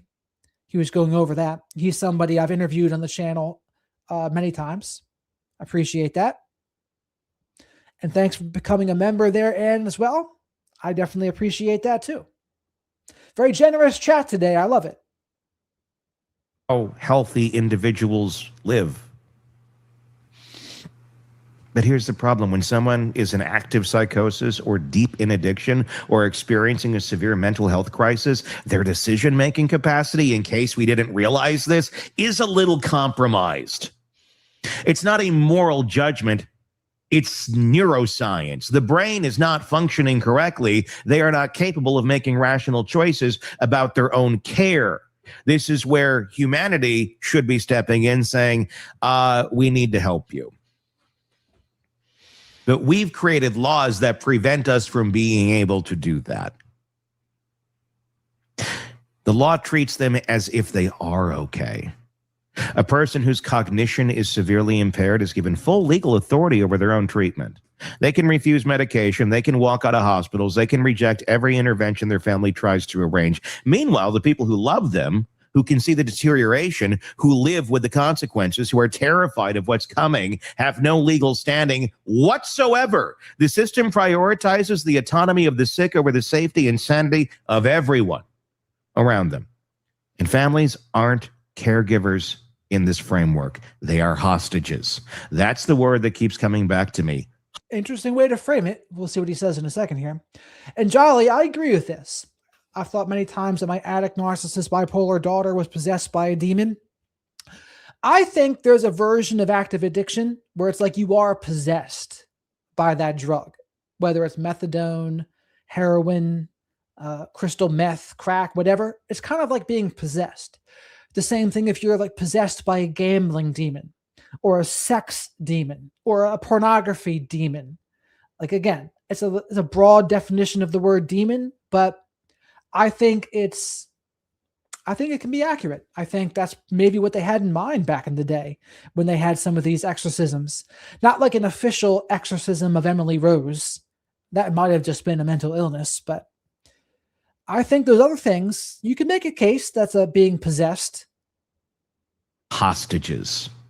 Think about what that family and families in this situation actually experience.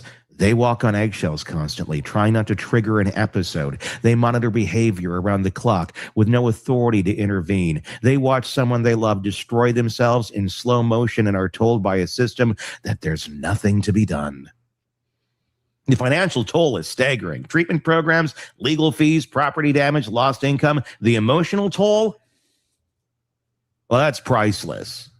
Guilt, fear, exhaustion, isolation, the constant low-grade terror of waiting for the next crisis. And the physical danger is real too.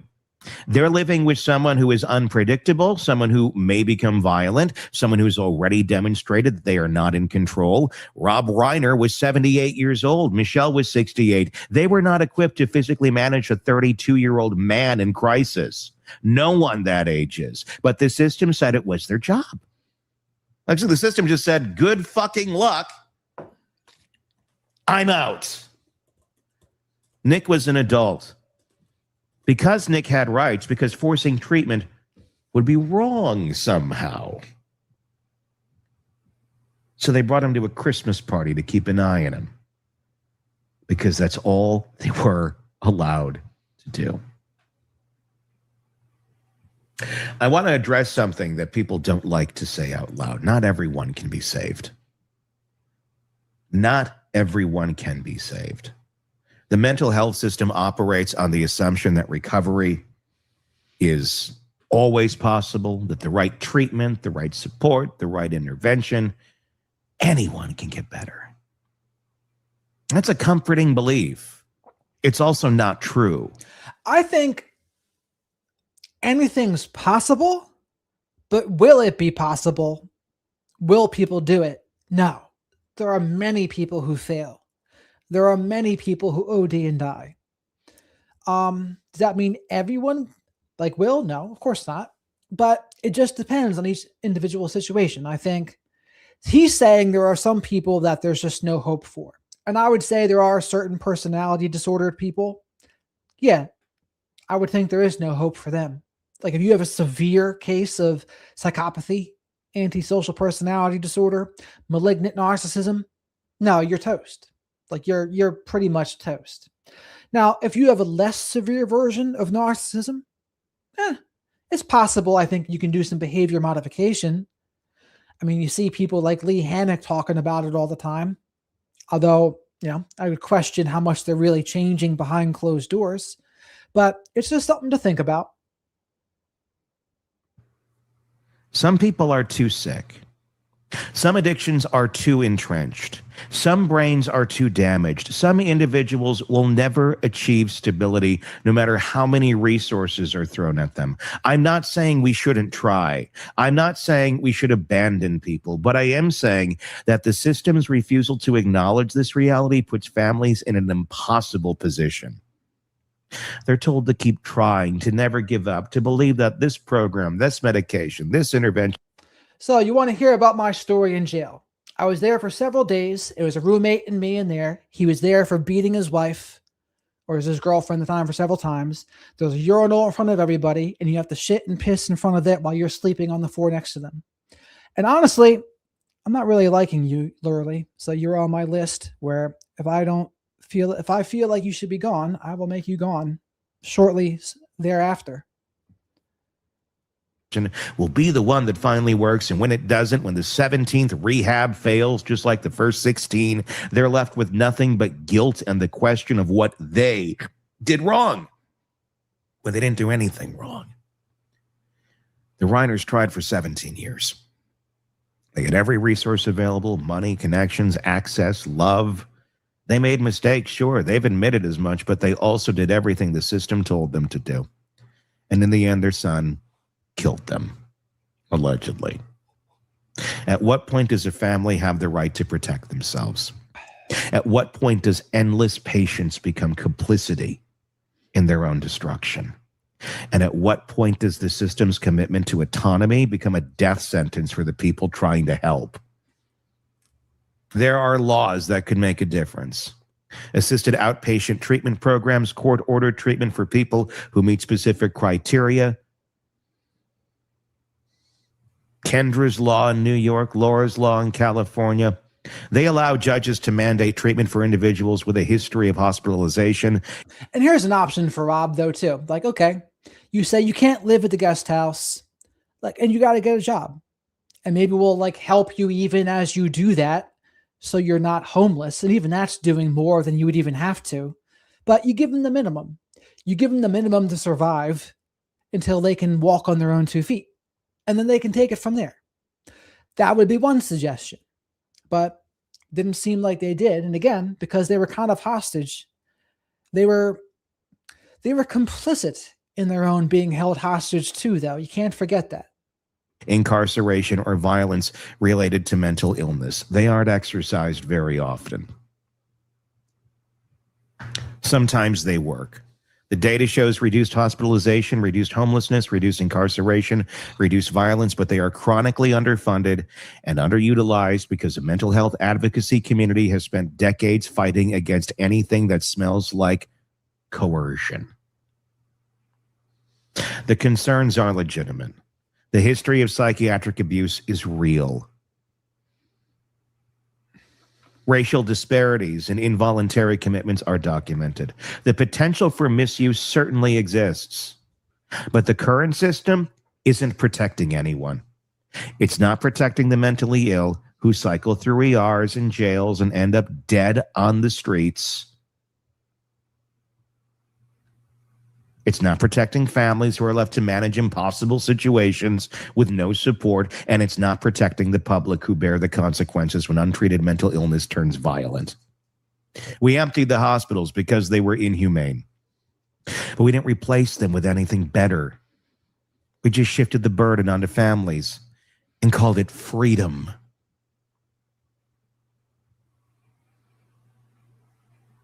I keep coming back to that image of Rob and Michelle at that Christmas party. 78, 68, surrounded by celebrities trying to keep their son from making a scene. That was their Saturday night. That was their life. Not retirement, not grandchildren, not enjoying the fruits of a legendary career, just management, surveillance, damage control. They left the party after the argument, and we're learning more about the whereabouts of Nick after, as the days move on.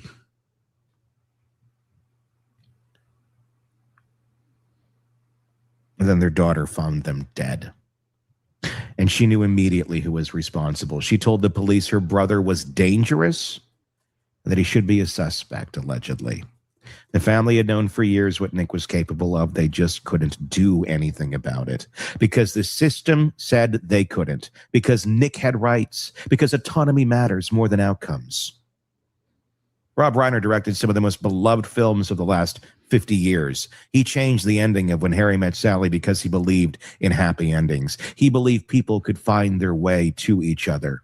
He did not get a happy ending. Neither did Michelle. Neither did Nick, really. Whatever happens to him now, his life is effectively over. The only people who win in this story are the ones who get to keep pretending the system works. The advocates who fight against involuntary treatment, the politicians who underfund mental health services, the hospitals that discharge patients after 72 hours because that's what the law requires. They'll move on to the next case, the next tragedy, the next family destroyed by a system that prioritizes philosophy over reality. And somewhere right now, another family is living the same nightmare, watching a loved one spiral, begging for help, being told there's nothing to be done, bringing their adult child to a social event just to keep an eye on them because that's all the law allows. The Reiners had everything: money, access, connections, and love, and the system still failed them. And it will keep failing families until we admit the truth, that autonomy without capacity isn't freedom. It's abandonment. And Autonomy without capacity isn't freedom, it's abandonment. I'm not sure if that's the right lesson here. I think, did they even try to get him like in a mental health hold? I don't think they did. I mean, he was going to these facilities, but I think part of the problem was they weren't doing like more. They weren't doing everything they could. They were listening too much to Nick. So is that really their fault? Is that really the institution's fault? Now, what would be the institution's fault would be the fact that you could only stay there for 72 hours. The fact that it's really difficult to overcome someone's autonomy if they don't want to be held. But here's the rule. Like, you have to be able to say if this person's a danger to themselves or others. And think also that the stabbing on that train in North Carolina, and maybe that's another case we should go over. It's the same exact thing, right? That person, there's a very good argument that person should not have even have been there. The family knew this person was a danger, and then it killed that woman on the train. So there has to be a point in there somewhere where you say, you know what? Yeah, we get it. You like your autonomy, but also we have to make sure citizens are safe, and we can't be letting people that could possibly be homicidal on the loose. And I would agree with that. Like, what would determine the threshold? That's a good question. That's a good question to be discussed amongst professionals. The threshold to lose your autonomy and be committed against your will. A damn good question. forcing families to wait for tragedy isn't compassion, it's cowardice, dressed up as civil liberties. Rob and Michelle Reiner deserve better. So does every family still trapped in this nightmare, waiting for a system that will never come to save them. Your thoughts in the comments section on YouTube. I would love to see them. Hidden Killers with Tony Bruschi is where you will find us. We do greatly appreciate. And so again, I think the only way the system really let them down is not having the capacity to commit him against his will. Like, that's the missing loop here. After that, it was really just Nick not taking the initiative. It was Nick not even trying to help himself.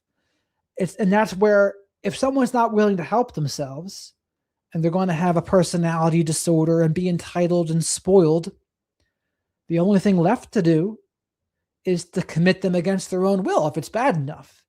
That's really the only other way I think a facility could step in.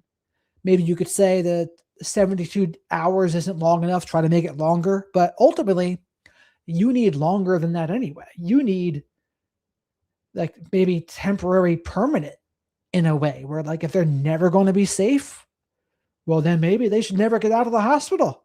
If they're never going to be safe, and again, no one's going to like it if it happens to them. And it's also going to be really difficult to measure the success of this, because how do you measure the lack of murders? Like in that case in North Carolina, the guy's in a mental institution. All right, that woman on the train is still alive, but it's no longer a headline.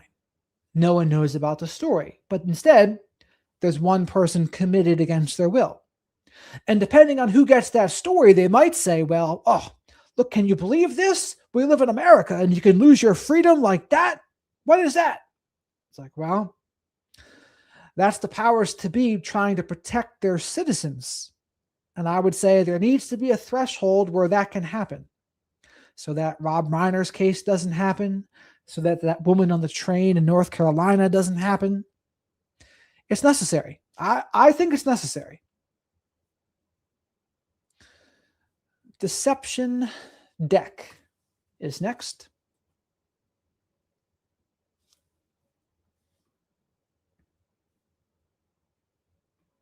How is Nick Reiner processing?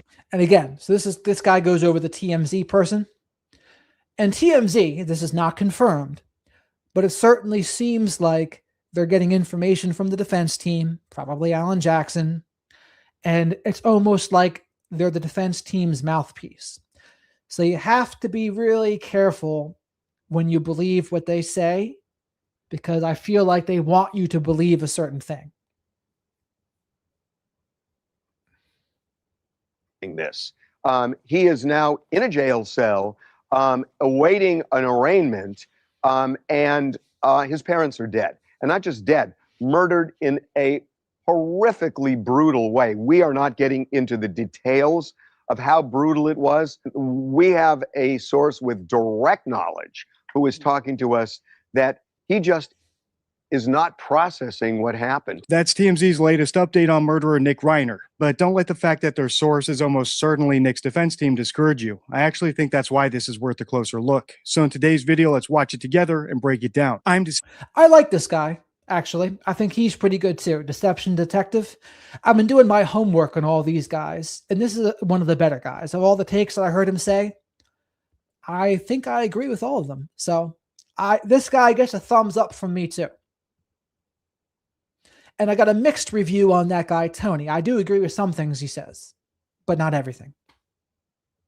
Deception Detective, an attorney trained in statement analysis. This channel exposes lies and manipulation. So if that's your thing, hit subscribe. For early access to new videos, over 60 exclusive videos, and other cool perks, consider becoming a channel member. Link in description. I assume everyone watching is already familiar with the murder of Rob and Michelle Reiner by their son, Nick Reiner. So instead of recapping the timeline, I just want to quickly recap what I look for in a case before we start analyzing this update. Primarily, I like to focus on statements directly from the horse's mouth. After all, they're the only person who actually knows whether or not they're guilty or what they were thinking at the time of the crime. But sometimes we just don't get many of those. For example, in this case, Nick still hasn't made any public statements yet. And even if he did, it's unclear whether or not he has the capacity to actually make a statement worth analyzing. That's when I'll turn to statements from secondary official sources like police, spokespeople, and the press. Of course, with a massive grain of salt and knowing that I'll probably have to read between the lines. But ironically, most of what we do here on the channel is decide what to ignore, because that's usually where people get led astray. So rumors, hearsay, hearsay, gossip, even body language, which might be fun to scrutinize, but ultimately makes you worse at spotting deception, are all ignored. All right, now that we covered that, let's start watching. Welcome to TMZ Live. We have a lot of new information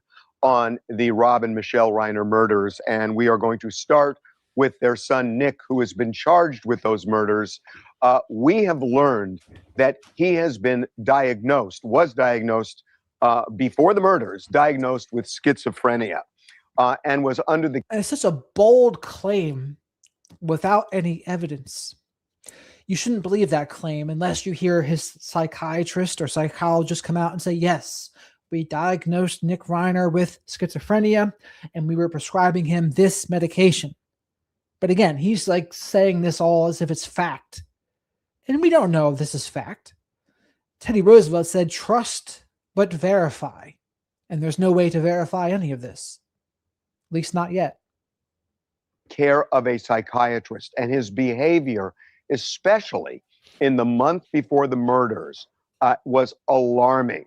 That he was exhibiting dangerous behavior, we're told, erratic behavior, and it was getting worse and worse. So dangerous that 3 or 4 weeks ago, doctors changed the meds he was taking for the schizophrenia. Now, when that happens, and you may have a loved one who has taken medicine for mental illness, oftentimes it's a cocktail of medicines and they have to get it just right. And when it's off, it can create even bigger problems than the person had before. And we're told that was the case with Nick, that the medicines exacerbated his schizophrenia and was making him even more dangerous, more erratic. The doctors were trying to adjust the medicines to no avail, that they still couldn't get it right, and Nick was spinning out of control. And again, if that's really what was happening, which I don't necessarily think it was, but if that was really what was happening, why the heck would Rob Reiner want to invite their son to that party at Conan's house, given that situation? But maybe Alan Jackson takes into consideration that, and he's like, well, you know what? Maybe it's not the worst thing for us to make it seem like Rob had bad judgment. Maybe that's part of their chess move. The words we were told were, he was out of his head. If you saw my last video in this series, you'll know that we deduced Nick Reiner probably had some sort of mental illness and probably was dangerous based on his linguistic tells. I won't rehash that video, I'll link it on the end card so you can watch it next, but the gist is he made lots of embedded confessions. In other words, he told people he was crazy and dangerous straight to their faces, but couched it as a joke or sarcasm, when in reality, just like any other threat, it should have been taken seriously until proven otherwise. So even though I do agree with lots of the comments on that video pointing out how convenient it is that his diagnosis was discovered after he committed the crime and got a really expensive lawyer, I don't think there's anything nefarious going on there. It's only after you get the attorney that the investigation starts to find ways to get you off. So if there was any schizophrenia diagnosis at any point in Nick's past, I'm not surprised that it surfaced after he got his attorney. But that doesn't mean the lawyers aren't adding some spin to put things even more in their favor. After all, lawyers are very sophisticated deceivers. Most of the time, they never actually tell a verifiable lie. A great example is coming up next. Let's keep watching. The words we were told were, he was out of his head, and that you have a situation where he's also abusing drugs, illegal drugs, and those drugs, when consumed, can actually exacerbate the schizophrenia. So this was just a snowball careening down a mountain, getting bigger and bigger and bigger until it finally hit. Now, all of this raises an issue. And without getting specific, I can tell you that based on what we know, it is highly likely that his defense is not going to be, I didn't do it. His defense is going to be not guilty by reason of insanity. And that's a very big deal, because when you are not guilty by reason of insanity, you are not guilty of the offense, and you don't get incarcerated, you get institutionalized until you are safe enough to be back in the world. And it happened with John Hinckley, who shot Ronald Reagan, who is now he's now a free man. That's right. And now he is a free man in the world. There are two elements to proving this. You have to prove that you had the mental disorder, which it sounds like this diagnosis of schizophrenia is going to get there. You also have to prove that you couldn't appreciate the right rightness or wrongness of your actions when you committed the crime. And to your point, Harvey, the nature of this offense is so horrific that that is going to lend credence to the idea that he was in an insane state when he committed the acts. Now, compare and contrast these two to the FBI profiler that we went over first on Brian Entin's show. Night and day different, isn't it? Where the FBI profiler was saying, it sure sounds like he knows what he was doing here. It sure sounds like there's some premeditation here, not insanity. So I agree more with that than what these guys are saying. Now, there's also embedded within there some logical, rational thought, going to a hotel, back and forth, and things of that nature. So unclear how that plays into it, but he certainly looks to be mounting that kind of defense. There's one other thing that struck me is that we were told that he was using illegal drugs, which exacerbated the schizophrenia. That made me think the prosecution is probably going to say, if those illegal drugs became a big factor in what happened here, it's akin to somebody driving drunk and then killing somebody. It's not a defense that, but I was drunk. You weren't supposed to drive drunk. These TMZ reporters sure are having a very deep conversation about mens rea and criminal capacity and a whole bunch of other legal, ethical considerations. And I don't think this conversation's totally organic. In other words, well, he's correct.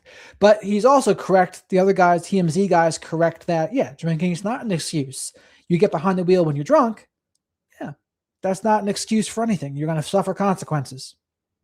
Words, just like all the other Access media we've analyzed on the channel, I think they were happy to follow some talking points provided to them by Nick Reiner's attorney in order to keep that relationship open and continue getting scoops. So once again, two things can be true at the same time. TMZ can be having this phony conversation in order to prime the potential jurors before the trial starts, and everything they're saying could technically be correct, even if it doesn't necessarily apply directly to Nick Reiner.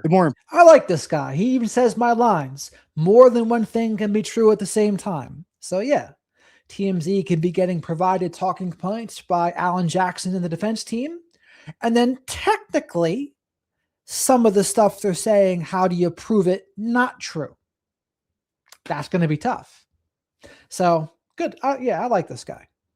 Important question is, what does Nick Reiner's attorney think? Because more than anyone, he probably knows the truth if he spent any time alone with Nick. I think we get a small clue about that in this next section. Listen closely. And if he's taking illegal drugs, they might argue this is not a function necessarily of the mental illness as it is the drugs that exacerbated the mental illness, and therefore the defense wouldn't be available. I think you're right. I think they may pounce on the illicit substances and how they played into this, but you can also have a drug-induced psychosis. If you're in a psychotic state, you will have the insanity plea available to you, even if it is a drug-induced psychotic state, right? Yeah, and so now the question, how is... I don't think that's true at all. That you can be given the psychotic state insanity from a drug. I think the only way that would ever be possible is that if you were already deemed insane and then you took a drug on top of it. Maybe then, but even then, I might be talking out of my ass there. I don't know. But I don't think that's true. Nick Reiner processing this.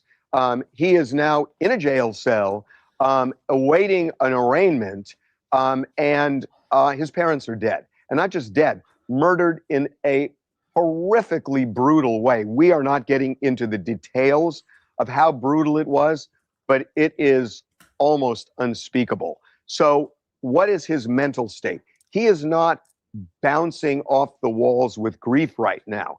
He is dazed. I mean, we have a source with direct knowledge who is talking to us that he just is not processing what happened to him. Yeah, and our sources are saying they're describing him as being calm, as being cognizant, and I think that would take people as a surprise given the circumstances. They might think he's enraged or very upset. That's not the case at all, and similar to what you were touching on earlier, he's still being prescribed medication. That's something that doctors They're trying to fix their medication. Yeah. But also, he's not processing this because he can't. I mean, he's screwed up is what we're being told. He's just really screwed up. Again, a very charitable thing to say. You don't know if he's processing it or not. Like, they can just say whatever they want about his processing abilities. He might process it just fine. Doesn't mean they're going to say it, because to actually say it would hurt their case. It would hurt their insanity case. So of course they're going to say it this way. Of course. And he's not appreciating the enormity of what happened. Yeah. Not because he doesn't want to, because he's just oblivious to it right now. So we're told. Yeah. But I thought that was just kind of interesting. So now the question, what is this disease and how do you look at the elements of all of this? You know, he was at a rehab facility recently. He was under the care of a psychiatrist and nothing seemed to work. It was only getting worse. Nick Matthews is the CEO of Stillwater Behavioral Health, and he is joining us right now. Nick, welcome back to TMZ Live. Who is this anonymous source with intimate knowledge of? And we know we most likely know who the anonymous source is. But the other thing to take into consideration here is, what were the circumstances around his treatment facility stay before? Was it mental health related, addiction related? I don't think we know that. I don't think we know that either. But that would also be interesting to know. Nick Reiner's mental state while he's locked away in prison. Like I said, I think it's his legal team, which is why I'm not surprised that TMZ A feels so comfortable citing this source. B is basically describing someone who really is insane and not reacting and has a flat affect. And C is interviewing the owner of a mental health clinic, because ultimately, I think that's going to be part of Nick's defense strategy. Every good criminal defense lawyer knows if you can't get your client off, you should at least try to point the finger at someone else. There's plenty more to analyze in this case, including the statement by Nick Reiner's lawyer, as well as Johnny Depp's lawyer about this case. So if you want to do one of those next, let me know in the comments below. Check the end card for part 1. Until next time, stay true. Short video. So, and we don't really know. I think there's some things in the timeline we don't really know. We don't really know what preempted that stay. If it was like another meth binge or whatever it was, or antipsychotic withdrawal. There's so much we just don't know, which makes it difficult to speculate, you know?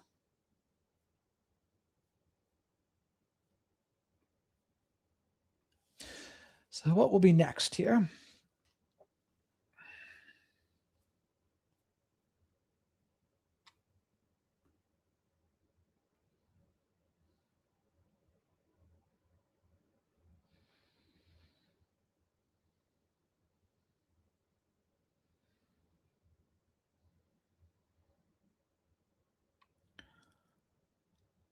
Oh, this one. Dr. Suzette Glasner. She's pretty good.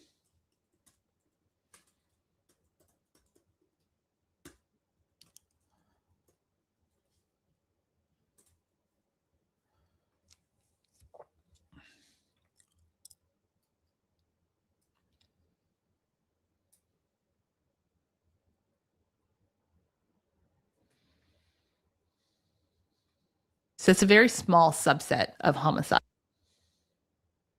The tragic deaths of Rob and Michelle Reiner are all over the news.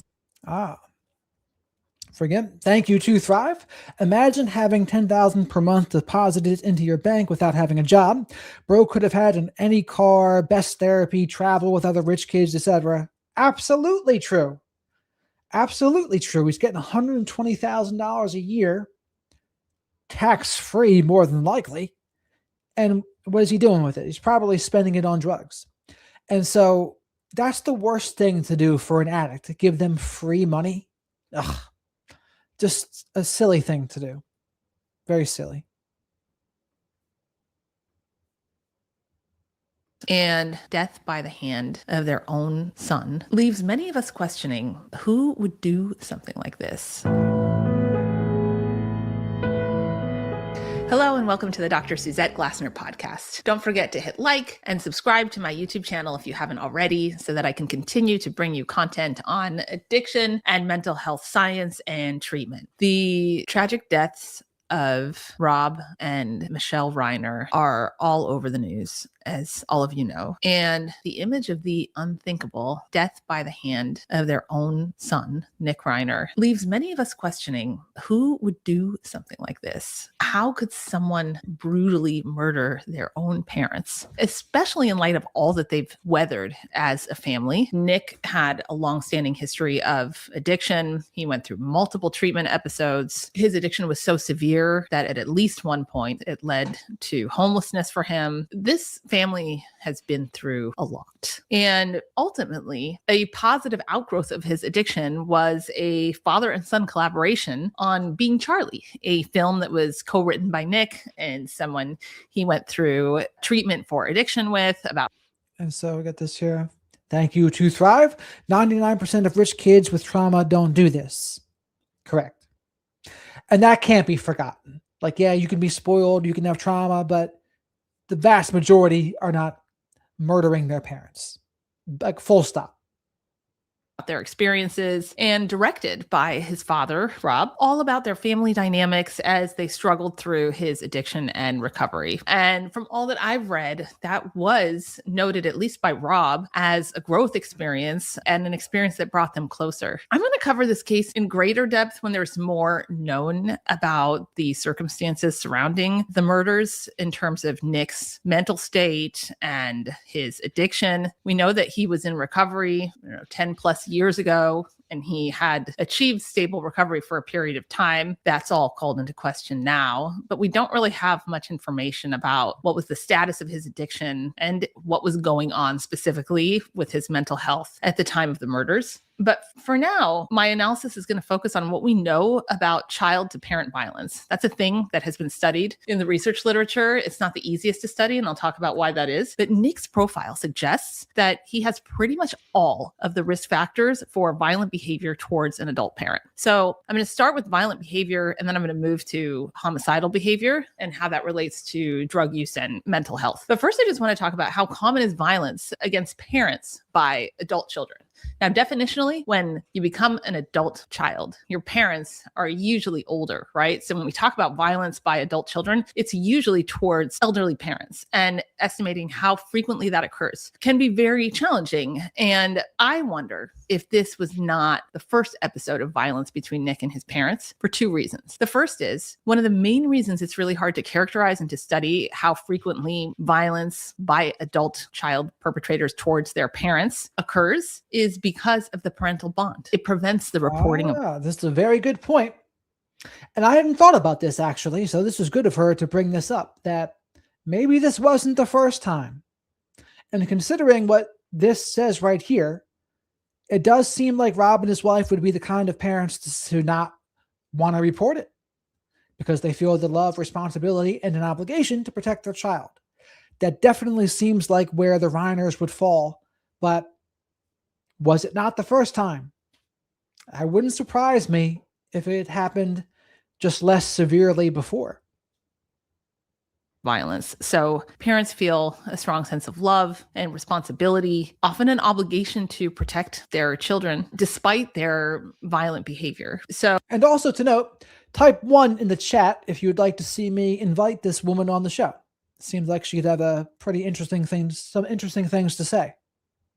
So they also can have these sort of complicated emotions of feeling shame around the way that their children are behaving towards them, fear of negative repercussions. For some parents, there's a fear of cutting off contact with grandchildren. That wasn't the case with Nick. Or even just cut off communication between their child and themselves if they report them and stir up more conflict. And they just often feel guilty all around, like maybe somehow they have contributed to or they're at fault somehow for their child's behavior. So that's one reason that has me wondering whether violence had erupted between Nick and his parents before. The other reason is that... Again, that was a great question by her.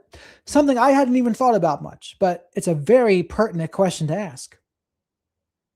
According to news reports, it was Nick's sister who suggested to the authorities that they investigate Nick as a potential suspect or perpetrator, which then later led to his arrest. So I wonder if that was based solely on certain bizarre behavior or concerning behavior that she saw from him, or whether there was a history in this regard that made her fear that he would have committed such a heinous and violent act towards both of them. So the research we do have shows that nearly 6% of elderly parents, like the Reiners, have been physically abused by their adult children. And that estimate jumps up higher when you're talking about adult children who have severe mental illnesses. Wow, you don't hear about this much, do you? About 6% of elderly parents report physical abuse, with higher rates when severe mental illness is present. Now, coming from the narcissistic abuse space, you would think this is just never happens. There's people in my space that would say when a kid goes no contact from their parent, the parent's always at fault. It's always something the parent has done. They never allow for the opposite scenario where there's an adult child that is troubled. There's an adult child that has narcissistic tendencies or mental illness. They just never think of it like that. And to me, it's a massive blind spot because it goes both ways. Like every narcissist has parents, and every narcissist was once a kid. So to think that there can also be kids that are a problem is out of control to me. Also to note, they'll say things like, they seem to think there's this magic threshold where when you're a kid, you're innocent no matter what. Like you can never be bad, ever. But then there's this magic threshold when you turn into a parent where now all of a sudden you can be blamed and you're guilty. And that's really a very black and white way to see it. And it's just not accurate. There are some people that are terrors regardless of their age. So this is a very interesting stat here.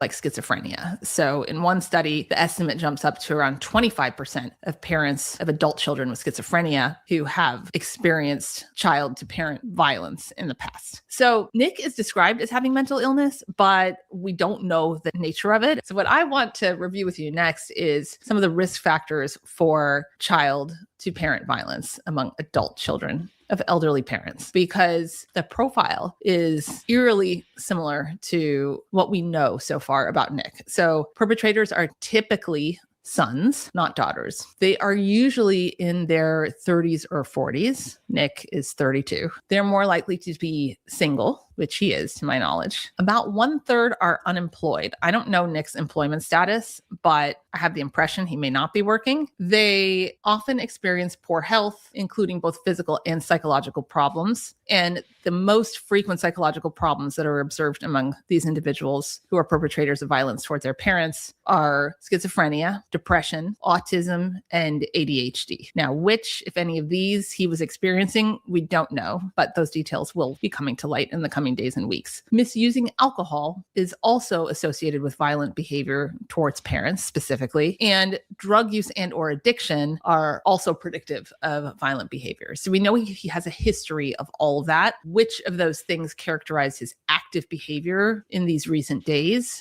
we're still waiting to learn more about. But another factor that I think it's important for parents who may be feeling fearful of their children with mental health and or addiction issues should know is that the perpetrator's co-residence with their parents is also a factor. Now, this isn't to say that no one should live with their adult child if they have problems, because for many reasons, other arrangements may not be feasible for most people. And also, most people cannot expect that something this extreme and severe is going to happen to them as victims of their adult child.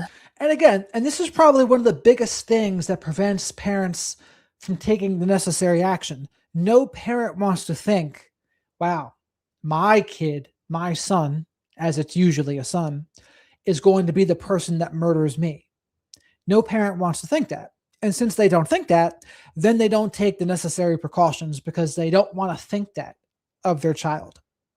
But according to the reports, that's exactly what Rob did think of his child. He thought he was petrified of Nick, and he thought Nick could hurt him. And guess what? He was proven to be absolutely correct. But the problem here is he didn't then take action. It's like noticing red flags. It's what good is it to see the red flags if you don't take action once you see them? There is no use. You got to take action once you see the red flags. And the same is true with this. At least something as severe as homicide, because the base rate of homicide towards one's parents is quite low. So this is not a high frequency event. But for parents who experience violence from their adult children, the perpetrator's co-residence with parents is a factor. So living with your parents is a risk factor. And the reason for that is because conflicts are just more likely to occur under those circumstances. So it's just one factor to consider when you're looking out for your own safety and trying to manage a family member who may have a mental illness or a substance use issue and also has some of these other risk factors and or a history. So that's a good question. And says, what kind of action? What if they don't cooperate? Well, then you might kick them out of your guest house. And in a place where you can't get them involuntarily committed, you separate yourself from them. You kick them out. Like when push comes to shove, like you can call the cops on them and say, you know what? If they refuse to leave, this person's not welcome here. They got to go. And some people might mistakenly say that's brutal, but no, that's self-protection. That's self-respect, self-love, self-protection, and protecting your wife and protecting the rest of the family. And sometimes it does come down to that. And thank you to Thrive. David, I know, just saying, is the addiction demonic or the individual with the addiction? I.e. title of Dr. Salerno's new book, Cruelty by Nature. That's an interesting question. I like the way I see it would be, as I said before, an addiction can be like a possession. And if they quit the drug, then they're no longer possessed by that addiction. Now, when it comes to narcissism or psychopathy, that would no longer be true because that's just them. So to me, that's closer to an inherent version of a possession. But is it truly a possession? I mean, that would depend on the case, I would say. That depends on the case. And thank you again to Thrive. You're very generous here. I appreciate you. It's the same thing as how Tim Fletcher believes all narcs are made through traumas. I've been seeing him. I saw him on his channel. I think he was on Brad Carr. And to which I don't agree with Tim Fletcher, of course. I don't agree with that at all. I think many narcissists can be traumatized, but it's not the reason why they are narcissists. I think that's the big distinction, in my opinion.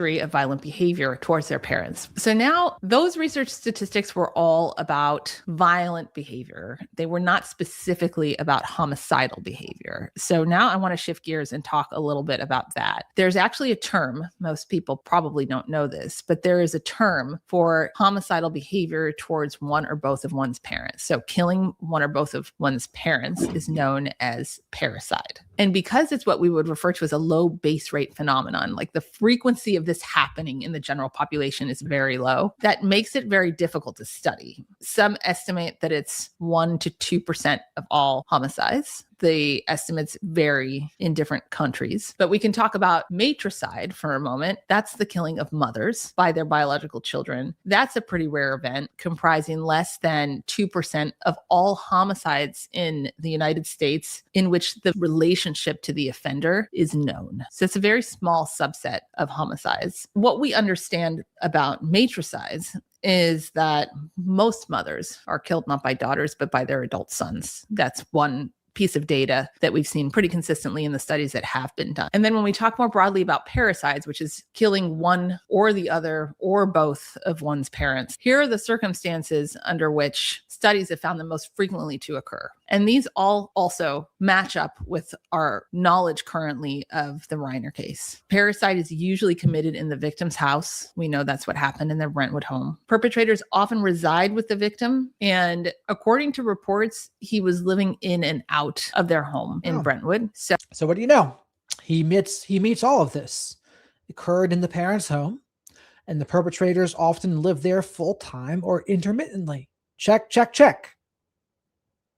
So it wasn't necessarily his permanent residence, but there was something in the vein of him living there on and off that was going on. And the perpetrators frequently use painful methods and excessive violence in committing the murder, which sadly we know to have been the case in the fatal stabbing of his parents, with some graphic description implying that it was quite violent in the way that he did it, allegedly. The most common mental health diagnosis among perpetrators is schizophrenia. And for those of you who don't know too much about schizophrenia is a psychotic disorder. And psychosis is when you lose touch with reality. So you're seeing things that aren't real or that aren't really there. You're hearing voices of people who aren't really there. In more severe forms of schizophrenia, people can experience what are referred to as auditory command hallucinations, where a voice is telling you to do certain things. And again, this is part of what Dr. Grande went over the other night too, right? The 3 versions of schizophrenic violence. And from what I remember him saying, Nick's version did not really fit the schizophrenia version of violence.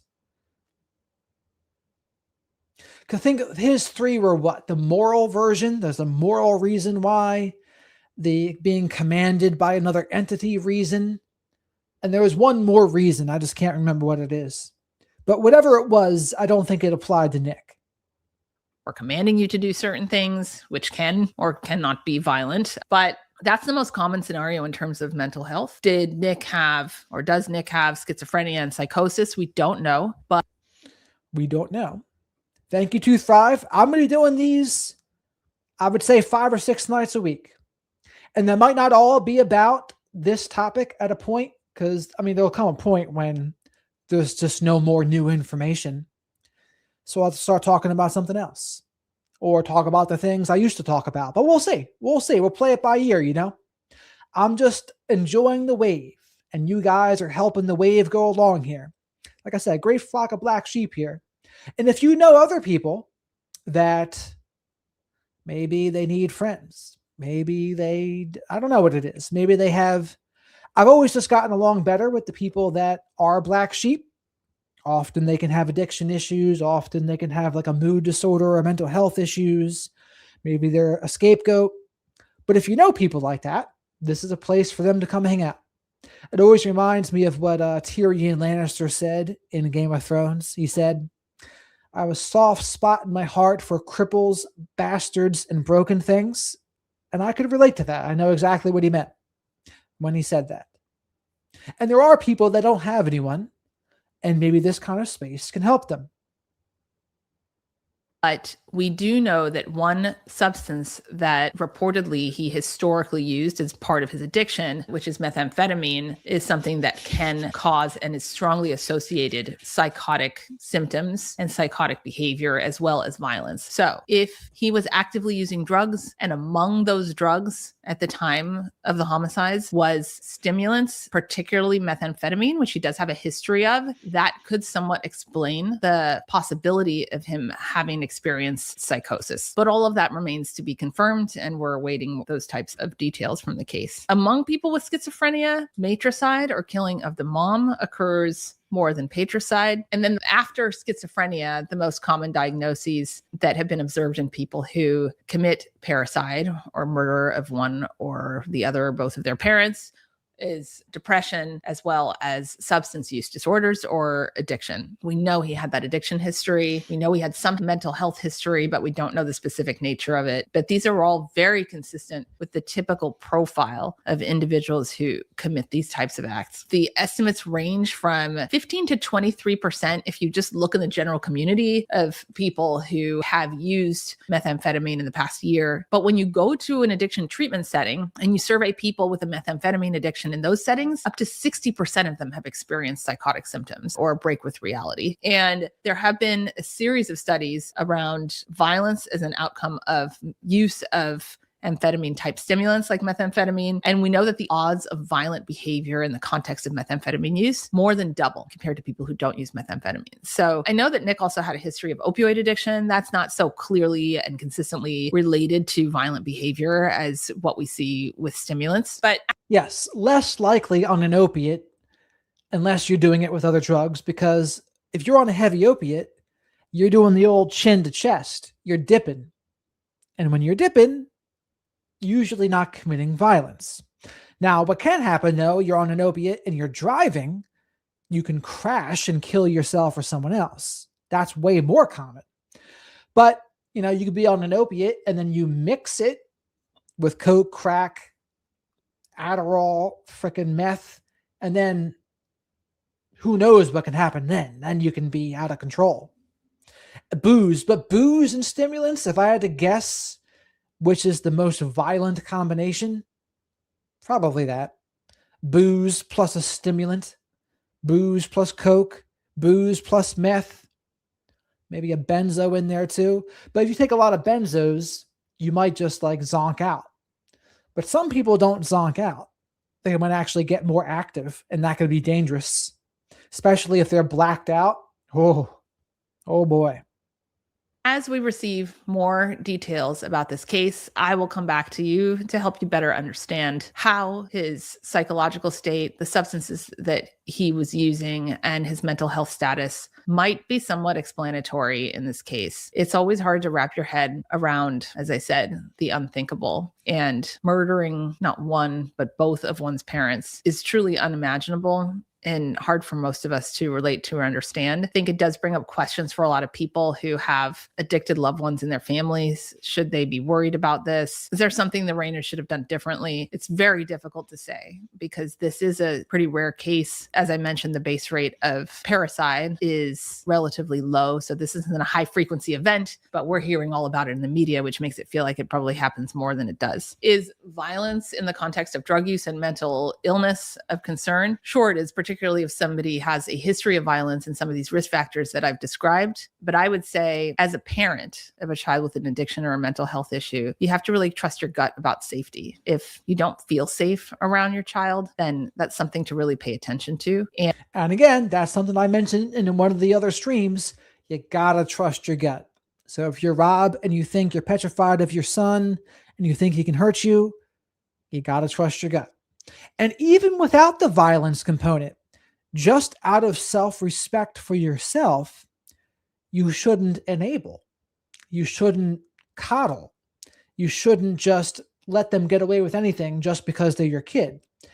I don't think that's a good example to be setting. And this is part of what I consider to be good parenting is when you're married or you have a child with somebody, like how you treat that spouse is showing your children what they should expect to be treated like as an adult. You're always leading by example as a parent. So if they're going to do that for him and just let him do whatever he wants, then there's never really any full consequences. No. Again, even without the violence part, you can still have boundaries. You can still have consequences. And again, you can forgive someone and let go of resentment. It doesn't always mean you have to reconcile, though.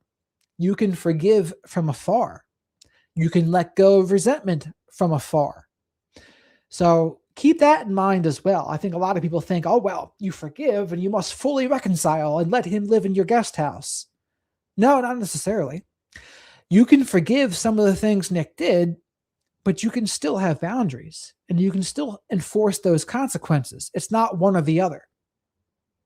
And some of the more dangerous mental health symptoms and substance use disorder symptoms are the ones that are untreated. So when in doubt, if somebody you're close to not only has these issues and their behavior is making you feel unsafe in some way, but those issues are untreated, that's the time to think really seriously about getting them plugged into some kind of care, potentially not cohabitating with them until they're more stable. But for most of us, this is much more complex than that. And the factors that weigh into a decision about whether or not to live with an adult child with a mental health issue or a substance use issue are complex. So having a trusted professional who you can consult about this, who you can run your concerns by as they relate to safety or potential violence can be very helpful, and I highly recommend it. Stay tuned for more on this case, and thank you for listening. I look forward to seeing you next time.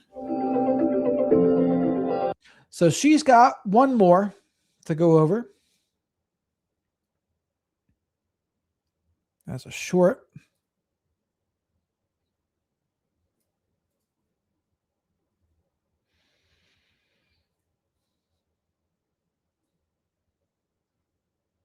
There's Dr. Grande.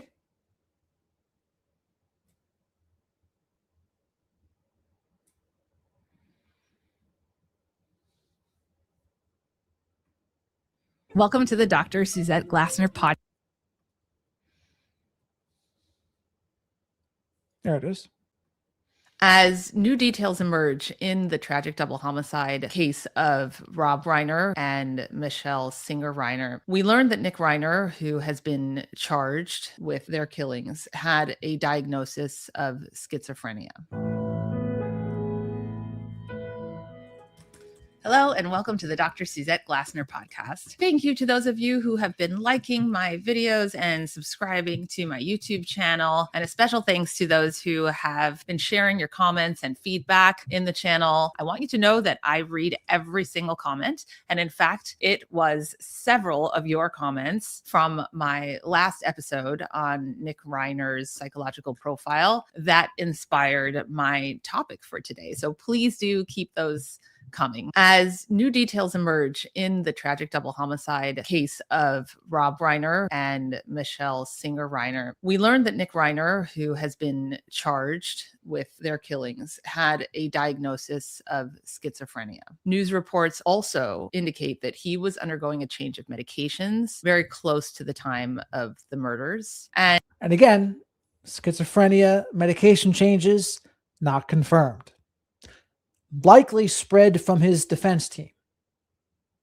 And many speculate that his symptoms had worsened as a result of that medication change, and that was somewhat explanatory in his behavior. There are also reports that his parents were growing increasingly concerned about his behavior and mental state in the weeks prior to the murders. And there's even one circulating that Rob Reiner expressed that he was fearful that Nick might do something to hurt him. Since I released my first analysis of Nick's psychological profile, many of you watching have been debating and wondering whether he had schizophrenia or was merely a psychopath, or whether he had antisocial personality disorder or antisocial traits. So today I am going to talk about just that, about the difference between the two and how each of these conditions relates to homicidal behavior and the evidence from what we know so far about Nick Reiner. So I'm going to start with the topic of psychopathy. So here's the thing. In America, antisocial personality disorder is the parent disorder of psychopathy and a sociopath. So if you're a sociopath or a psychopath, in America, you really just have antisocial personality disorder. There's no such thing as a psychopath or sociopath in the DSM. Now, in other countries, that is not true. In other countries, there's a diagnosis of psychopath that is different. Diagnosis of sociopath that is different. I'm just telling you how it is in the DSM. Now, anyone who knows what I think about the DSM in terms of narcissism, I don't really like it. I don't think it hits the mark. So to me, there should probably be a distinction, because antisocial personality disorder, certainly not good, but I think of a psychopath as much worse. Same thing with a sociopath. I think of it as much worse than than antisocial personality disorder, in my opinion. And the question of what is a psychopath. And to understand what a psychopath is, you have to understand what antisocial personality disorder is, because psychopathy is really sort of an extreme form of antisocial personality. So let's first just talk about antisocial personality disorder. That is defined primarily in terms of behavior. So it's a persistent violation of societal norms in a variety of ways, whereas psychopathy is a more extreme form of that, and it is accompanied by particular psychological traits. To put this into context, although most people who would be considered psychopaths also meet criteria for antisocial personality disorder, the reverse is not true. So it's not true that most people with antisocial personality disorder also are psychopaths. That would be. So she's talking about this as if they're two different things. And in other countries, they are. But in America, being a psychopath is technically antisocial personality disorder. Now, again, back to my thoughts about narcissism, I say the narcissistic operating system is really what matters, not if they have a diagnosis of NPD. And I think that because, for one, they say you need to have impairment in your own life to have NPD. And I would say sometimes that impairment doesn't show up. You can still be successful. And if you're in a relationship for 20 years, it can be a terrible relationship, but it might not look like impairment to the outside world. I think someone with a narcissistic operating system has covert or overt grandiosity, covert or overt antagonism, and an impairment of empathy. Now, a psychopathic operating system, if you want to use that language, I would say no empathy, extremely low to no, impulsive, and just like, what else would I say? They can be grandiose as well, for sure. Not as much hypersensitive to criticism. That's the difference, I would say. And then they'll be just as exploitive, and they just want what they want, and they'll stop at nothing. And often they can be thrill seekers, and they have no problems putting themselves in danger and other people in danger. They're really just out of control, out of control. A very small subset, and you would know that based on the prevalence rate. So psychopathy is present in 1% of the population, whereas it's about triple the rate of antisocial personality disorder. So what does it look like when a person has antisocial personality disorder, and how does this tie to what we know and understand about Nick so far? Antisocial personality disorder is a pattern of socially irresponsible and exploitative behaviors, including a tendency to be manipulative, impulsive, irritable, aggressive, and to show a lack of remorse. And the behaviors that that's tied to can include criminal acts. It can include a failure to sustain consistent employment, or just kind of a failure to follow a life plan. And there's a lot of manipulation of other people for personal gain, deliberately deceiving people, and disturbed relationships. So there is a spectrum, though. Antisocial behavior occurs along a spectrum that ranges from relatively mild or minor acts at one end, like lying to people, or to serious acts of violence at the other extreme. And so if we think about Nick, there are anecdotal reports and some news reports that suggest that Nick had a lot of anger as a child. There was one former report by a yoga instructor that worked for the family who said she witnessed some anger outbursts that were very disturbing with him. He was around 11 years old. And this is interesting here, this past history stuff. When H.G. Tudor does his breakdowns, he always goes back into the history because it gives you clues. It gives you clues as to how they are today and how they got to be how they are. So here she is talking about a story where, well, I'll rewind it real quick so you can hear it. But he was having a tantrum, being like, what would you consider that? Was it a narcissistic rage? Was it a person with undiagnosed autism not getting their way and like acting out? Let's hear it. Let's listen again. Anger as a child. There was one former report by a yoga instructor that worked for the family who said she witnessed some anger outbursts that were very disturbing with him. He was around 11 years old. And there was one that she recalled where his father had to get him into a bear hug just to kind of stop him. And studies do show that chronic anger at an early age can be a precursor to adult antisocial personality disorder. Of course, there are a lot of angry kids who don't go on to develop antisocial personality disorder. And the one thing to note about antisocial personality disorder, it's the one personality disorder that you can't diagnose until they're an adult.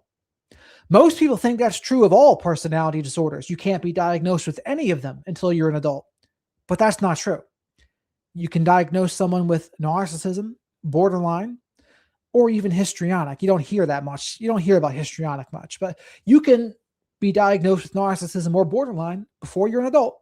It's just not true for antisocial personality disorder. Also to note, this no education after junior high, that can't help you. That can't help you find out who you are and develop a sense of autonomy. Like, what are you doing? What are you doing with yourself? Living in rehabs? Like, that's no way to live. And again, when you go to rehabs, and I was at a rehab when I was 19, you're just not ready for it. I wasn't ready for it at 19, let alone at 15. So you're just there, but it's really all over your head. You're not I wasn't ready to get better yet. I just wanted to keep on using. A big reason why I wanted to keep on using was because I still had my undiagnosed autism and severe anxiety.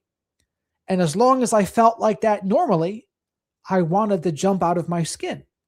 So it wasn't until I had a good baseline did I ever really even want to not like be out of my mind.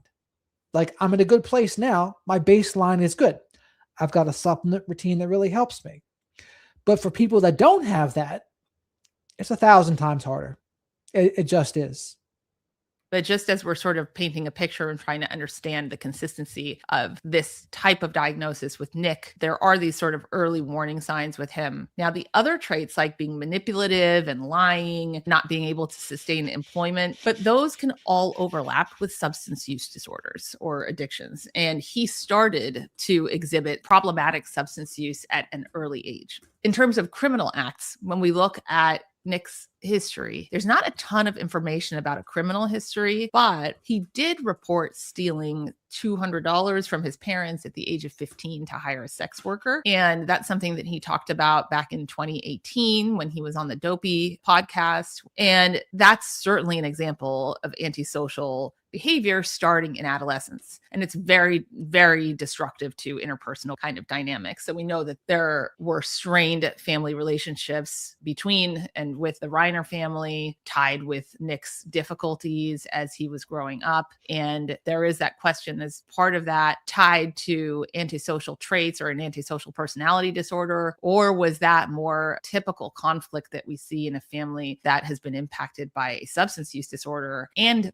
overlapping mental health difficulties? Just to give you an idea of just how much overlap we see with substance use disorders and antisocial personality, if you look at sort of a nationally representative cohort and you look at the general population prevalence or what proportion of people have an antisocial personality disorder, that's around 3.5%. If you look in what we call clinical samples of people who are misusing substances, then you see that prevalence rate jump to nearly a quarter, all the way up to 80%, depending on the setting. So when you have a substance use disorder, which we know that Nick does, then the likelihood of having an antisocial personality disorder diagnosis is much higher. There's also this distinction that I think it's important to make between a disorder and traits. So people can have traits of a certain personality. I'm sure you have friends or people who have traits of certain types of personality, some narcissistic traits or some antisocial traits, but it's not to that severe degree to where it's disrupting all of their interpersonal relationships and wreaking havoc on their lives. So that's also a possibility to consider, was that Nick had traits of antisocial or even psychopathic personality. And so why is that overlap present between antisocial personality and substance use disorder? There are different theories about this, but one of them is that they come from common predispositions or common biological or neurobiological causes make people predisposed to or vulnerable to developing both a substance use disorder and an antisocial personality disorder. So just one more example of how antisocial personality disorder and traits of antisocial personality, when it comes to thinking about Nick's history, can arise as a result of substance use or in the context of substance use. And it's really impossible to separate them into two different diagnoses. There's this story of Nick destroying his parents' guest house where he described having gone into a rage while he was on cocaine and just destroying the guest house, punching the television, doing some very aggressive things. But this was so clearly in the context of using a stimulant, which we know stimulants are tied with violent behaviors. So we wouldn't call that necessarily antisocial or antisocial personality unless it was a kind of behavior that had been observed both in the context of using stimulants and when he was clean and sober. And I haven't really heard yet any reports of these types of behaviors when he was clean and sober. That said, we're still awaiting more information in this case. We also know that the combination of antisocial personality disorder and a substance addiction presents a greater risk for violence than any other single or dual or combined psychiatric diagnosis. So that's also a pretty powerful indicator that this may have been at play in Nick Reiner's case. Psychopathy, as I noted, is much less prevalent than schizophrenia. It's a subgroup of people with antisocial personality who would be considered a psychopath. That's 1% of the population. And it's broadly defined in terms of a constellation of 4 different types of characteristics. And by the way, all these characteristics are key risk factors for extreme violence and criminality. So there's interpersonal. So the interpersonal piece is these tend to be people who are very glib and superficially very charming, and that makes it a little bit easier for them to manipulate people. I'm not sure if I saw that charm in the interviews that I've seen with Nick. There's a narcissism or grandiose sense of self-worth. A lot of you have chimed in the channel that you felt like narcissism was at play with Nick. There's affective components, or what we call emotional components to it. That's a lack of remorse or guilt, very shallow. And my thoughts on Nick were vulnerable narcissism. And you can be a vulnerable narcissist and comorbid as a psychopath. I think that's a possibility. And because when I say vulnerable narcissist, because when you hear him talking in those interviews, being the victim routine, playing the victim, people just don't recognize how great he is. Never mind the fact that I'm getting $10,000 a month for nothing, and I've been to 18 rehabs and haven't done anything. Don't people understand I'm great? That's a vulnerable narcissist talking. Emotionally very callous, a person that doesn't have empathy towards other people and who fails to accept responsibility for their actions. Then there's a lifestyle component. So a need for constant stimulation, a person who's prone to being really bored, somebody who has a lack of realistic long-term goals, and they're very impulsive and irresponsible. So a vulnerable narcissist is someone that basically they're going to be more of like an Eeyore routine is what I call it. They'll play the victim more. They'll be a little more depressed, but they just think that they haven't gotten their due. They'll be bitter. They'll be resentful. They'll have the grandiosity. They're just not really able to accentuate it the way they would like to. They'll also have the impaired empathy, hypersensitivity to criticism. They will also exploit. They'll do some covert antagonism. You hear that in his interviews with his dad. Covert antagonism, covert grandiosity, impaired empathy. That's vulnerable narcissism. Now, covert narcissism to me is basically a narcissist that has all of the traits of narcissism. They're just covert. So they're more difficult to detect.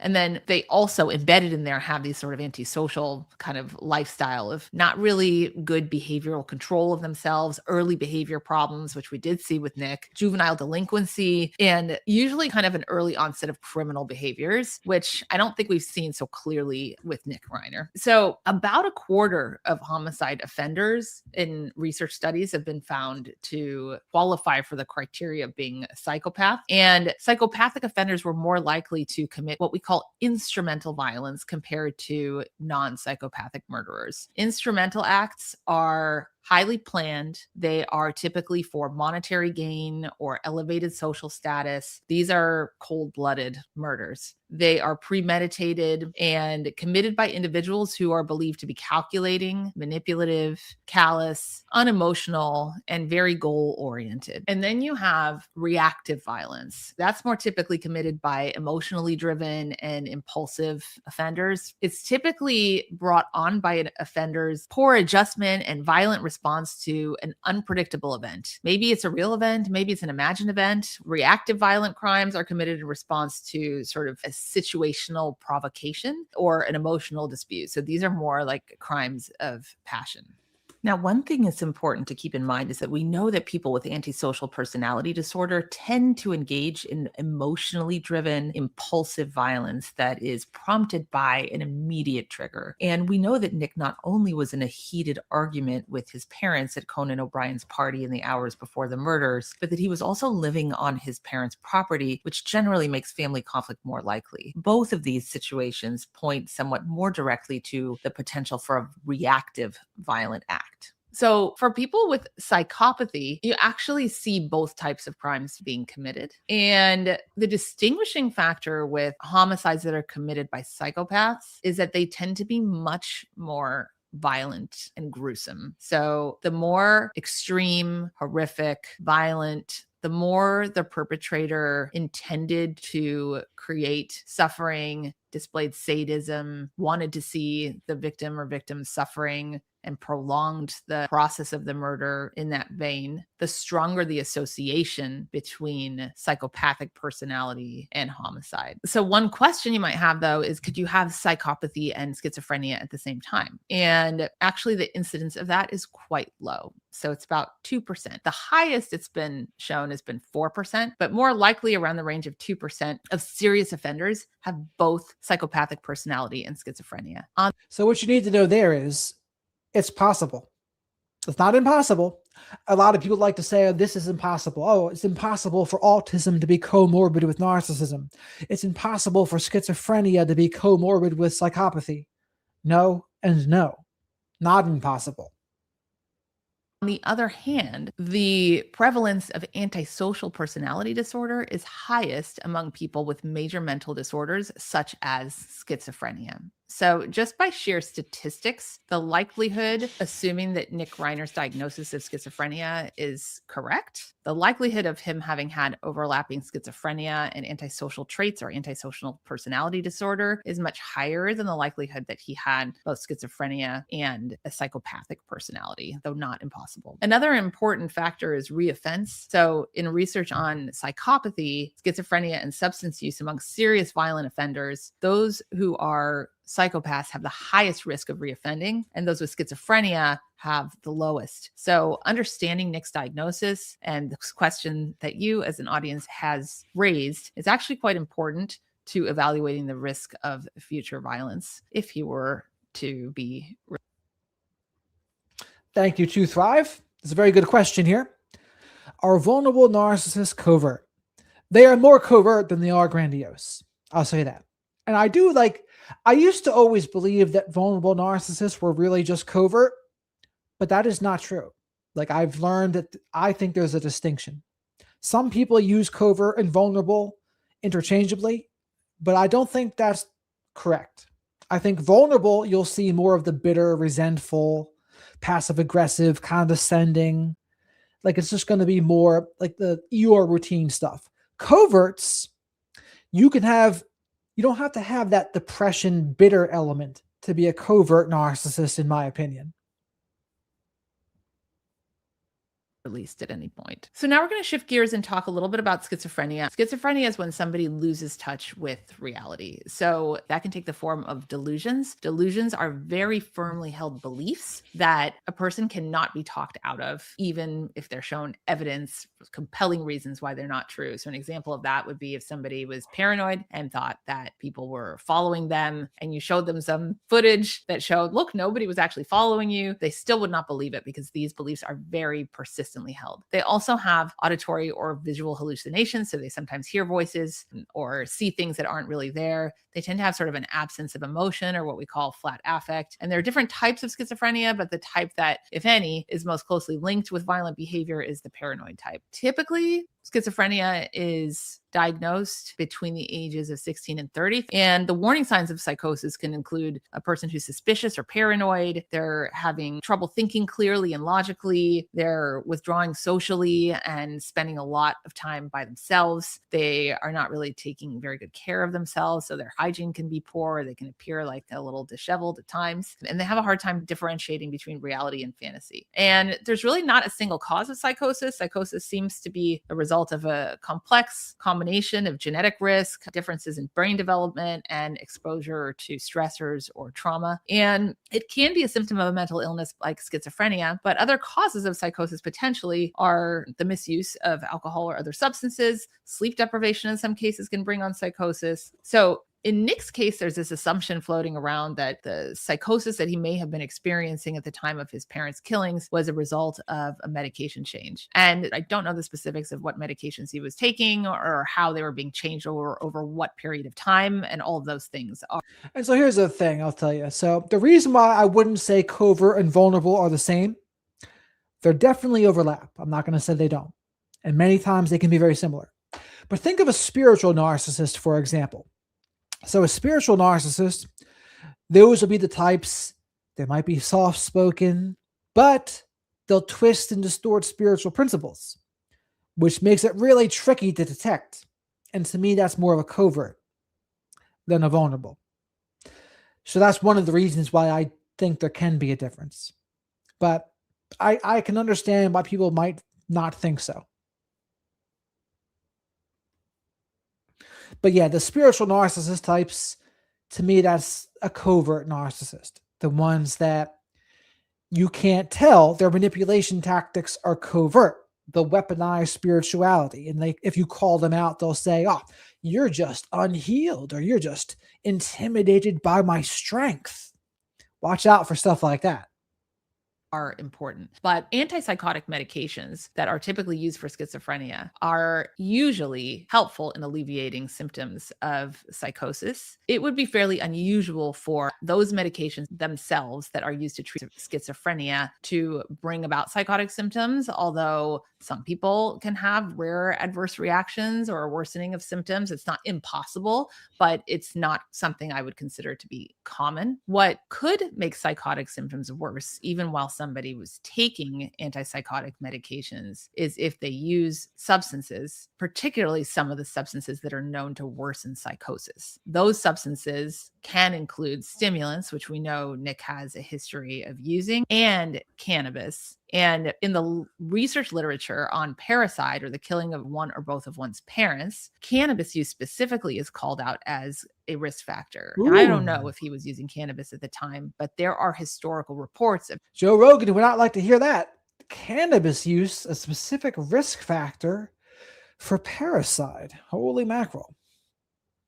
him having used cannabis in the past. So if he had relapsed to substance use, which there are reports that he had, then the use of stimulants and or cannabis, as well as other substances he might have been involved with, could have interfered with the medications for psychosis taking effect. That's just one possibility that I think is worthy of consideration here. Now, how does schizophrenia relate to homicide? First, I think it's important to note that most patients with schizophrenia are not violent, and most of the violence in the community is not attributable to schizophrenia. So violent behavior among people with schizophrenia can be related to specific psychotic symptoms such as delusions or thoughts of what we call persecutory delusions, where the person feels that they are being followed or bothered or harassed in some way. I also mentioned in my last episode command hallucinations. So sometimes voices can instruct a person with schizophrenia to commit some violent acts. But the link in research studies between violence and psychotic symptoms sometimes is quite minimal. So psychotic symptoms can be part of the story, certainly, but they don't fully account for violence and schizophrenia. What some researchers have proposed is that underlying personality features may be responsible for some of the violent behavior that we see. And as I noted, the most common disorders that co-occur in people who have antisocial personality disorder are major mental disorders such as schizophrenia and mood disorders, as well as substance use. So we may have had a trio going on.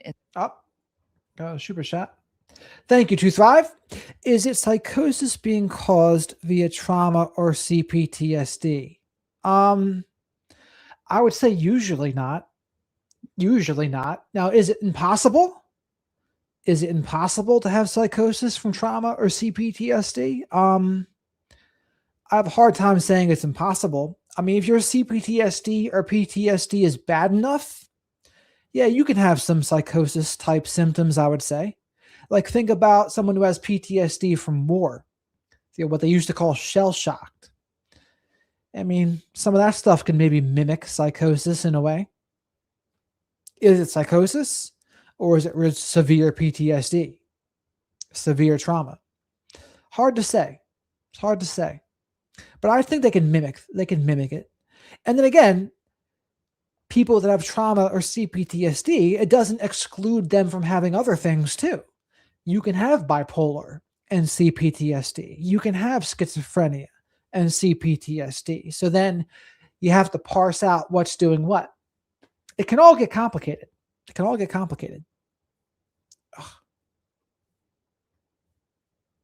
In the Reiner case, where there's schizophrenia There's substance use layered onto that. And then there are either antisocial personality traits or an antisocial personality disorder. So we do know that the risk of violence is greatest among people with overlapping conditions, specifically schizophrenia and substance use disorders. So those who have both of those conditions in research studies have been shown to be more likely to commit violent offenses than those with either condition alone. So I hope I have answered your questions about the possibility that antisocial personality disorder might be explanatory in this case. I hope that you will share your comments, feedback, and other questions that arise from this episode. And I look forward to seeing you next time. So what I will do is I will invite her on the channel. And I think we could have a fruitful discussion. And I don't know if she would be down for a live, or it'd be better if I record it with her. Also to note, Sierra's correct in the chat. CPTSD is not in the DSM. That's another thing that's tricky. It's in other countries' DSM. Canada, whatever they use as their DSM, it's there. But it's not in America's. No CPTSD in America. Just like there's no psychopaths in America. They just consider it antisocial personality disorder.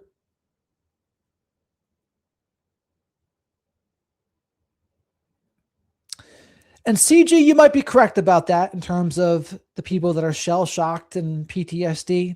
You might call that depersonalization, derealization instead of psychosis. You could be correct about that. Again, you have to get really technical about what the definition of psychosis is. And then the definition of depersonalization, derealization versus dissociation. A lot of these things can look similar, but be for a very different reason.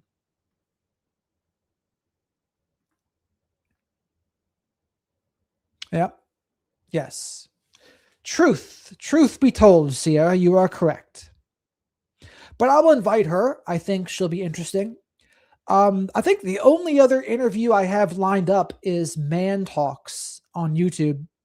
Is anyone familiar with him? He talks about men's issues, which sometimes are not popular.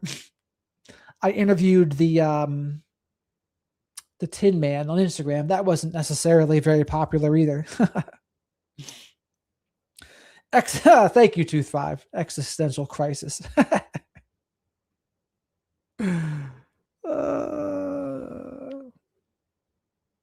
I would hope so. I'm trying to make it pop. Man Talks is a good dude. He's been on Chris Williamson. I think he's talked to the Tin Man. He's talked to a bunch of people. Oh, and dude, Ange, so many people get misdiagnosed.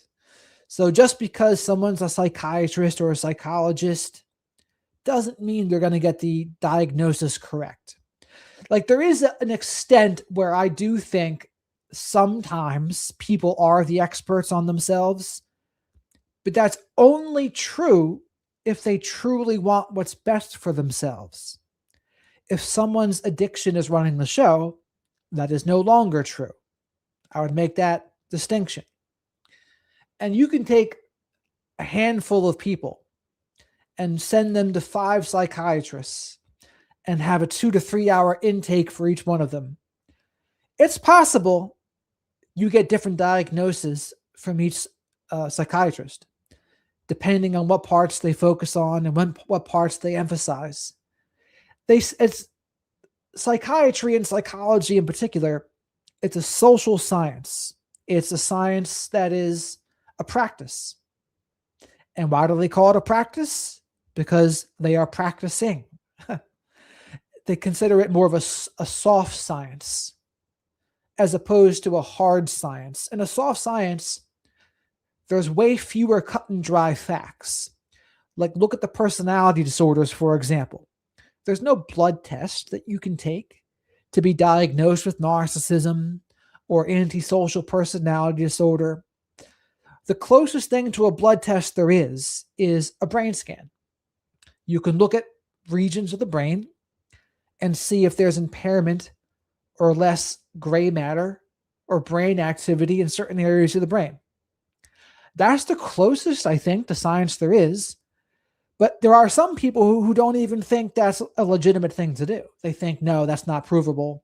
It's not good enough. Which one is it? I don't know. I couldn't tell you. I don't claim to have all the answers. I seek the truth like all the rest of you, which is why they say, trust those that are seeking the truth, doubt those who have claimed to found it. There are different ways to word it. My supervisor and I would sometimes disagree, but he'd be close enough. Yes, I agree with that. I agree. Differences, we say concurrent disorders meant differently in the U.S. Often say, I say comorbidity, not mobility. Comorbidity, I think you mean. To Thrive, thank you again. If they find out he was using and also schizopsychotic, which would you lend more weight to?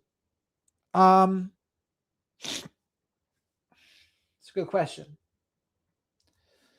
I don't think even the schizo is an excuse in this case, because I also think there's personality disorder stuff going on there too. And I think the addiction would be, I think ultimately the personality disorder stuff is the most to blame. And it created his inability to get clean, which was the addiction. I'm not really buying the schizophrenic part. And I'm not really buying the psychotic part. But given maybe that's true, if he was schizophrenic, psychotic, and using, that's a tough one. But I just look at his history and I just think there's too much smoke there.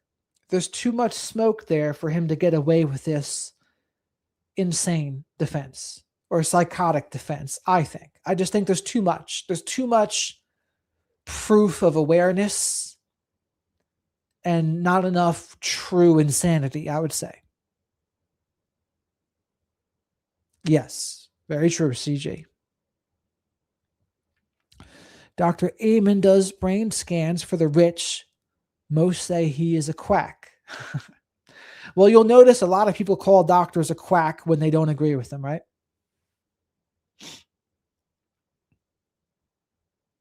The using part is the part we can't rely on. And again, because we don't know. Like, it's all just speculation because we don't have the toxicology report. Someone asked the district attorney of the case, and he said he can't answer that. It's going to be let out during the trial. So I'm sure they did. I'm sure they tested him. And the only way they would not be admissible is if they got that sample illegally somehow. And you better believe Mr. Alan Jackson, if he doesn't like the findings of that toxicology report, he will probably attack his legitimacy and how it was obtained, if I had to guess. Does that mean he will be successful doing that? No, does not mean he'll be successful. But that's probably what he would try. But overall, I just don't see a schizo diagnosis. I don't think so. He had great teeth for a drug abuser, right? Usually drug abusers don't have great teeth, especially meth abusers. Yes, we don't say comorbidity often. Didn't spell it much. We use concurrent for a reason here. Oh, interesting. Yeah, I mean, all the language in the mental health and addiction fields, it changes all the time. And since I'm not in the addiction field anymore, I used to work in the addiction field. I used to work at a behavioral center for teens. So they would go to this place instead of juvenile hall. And they're changing up the terminology. Like, I know more of the 12-step terminology because more of that stays the same. Nick. All right, everybody. I appreciate everyone's support and their super chats. I'll be back again tomorrow night. Getting a little tired now. Yeah, Nick does not have meth mouth, which might go to show you that all it takes to not have meth mouth is money. The old double trouble. Yours truly was put in those double trouble groups back in the day. And they didn't know, though, but they didn't know what I was. They gave me antipsychotic drugs. They gave me Zyprexa, Seroquel, Geodon. And I never even thought to ask what the hell I was there for. That's how dumb I was at the time. Well, I'm in the double trouble group. I never thought to ask, why am I here? What did you diagnose me with? And they didn't. And they just didn't. And so maybe bipolar is what they thought. I don't know. They didn't know. I know now. I just think it was undiagnosed autism. All right, everybody. I appreciate you all again. And I'll see you all soon. Definitely Ann's, Jolly, everyone else. Jimmy, thanks for modding. Everyone thank Jimmy, who's always sunny, for modding. He's done a great job. And I'll be back again. I'm back again tomorrow. The wizard and the shepherd of black sheep is always happy to help.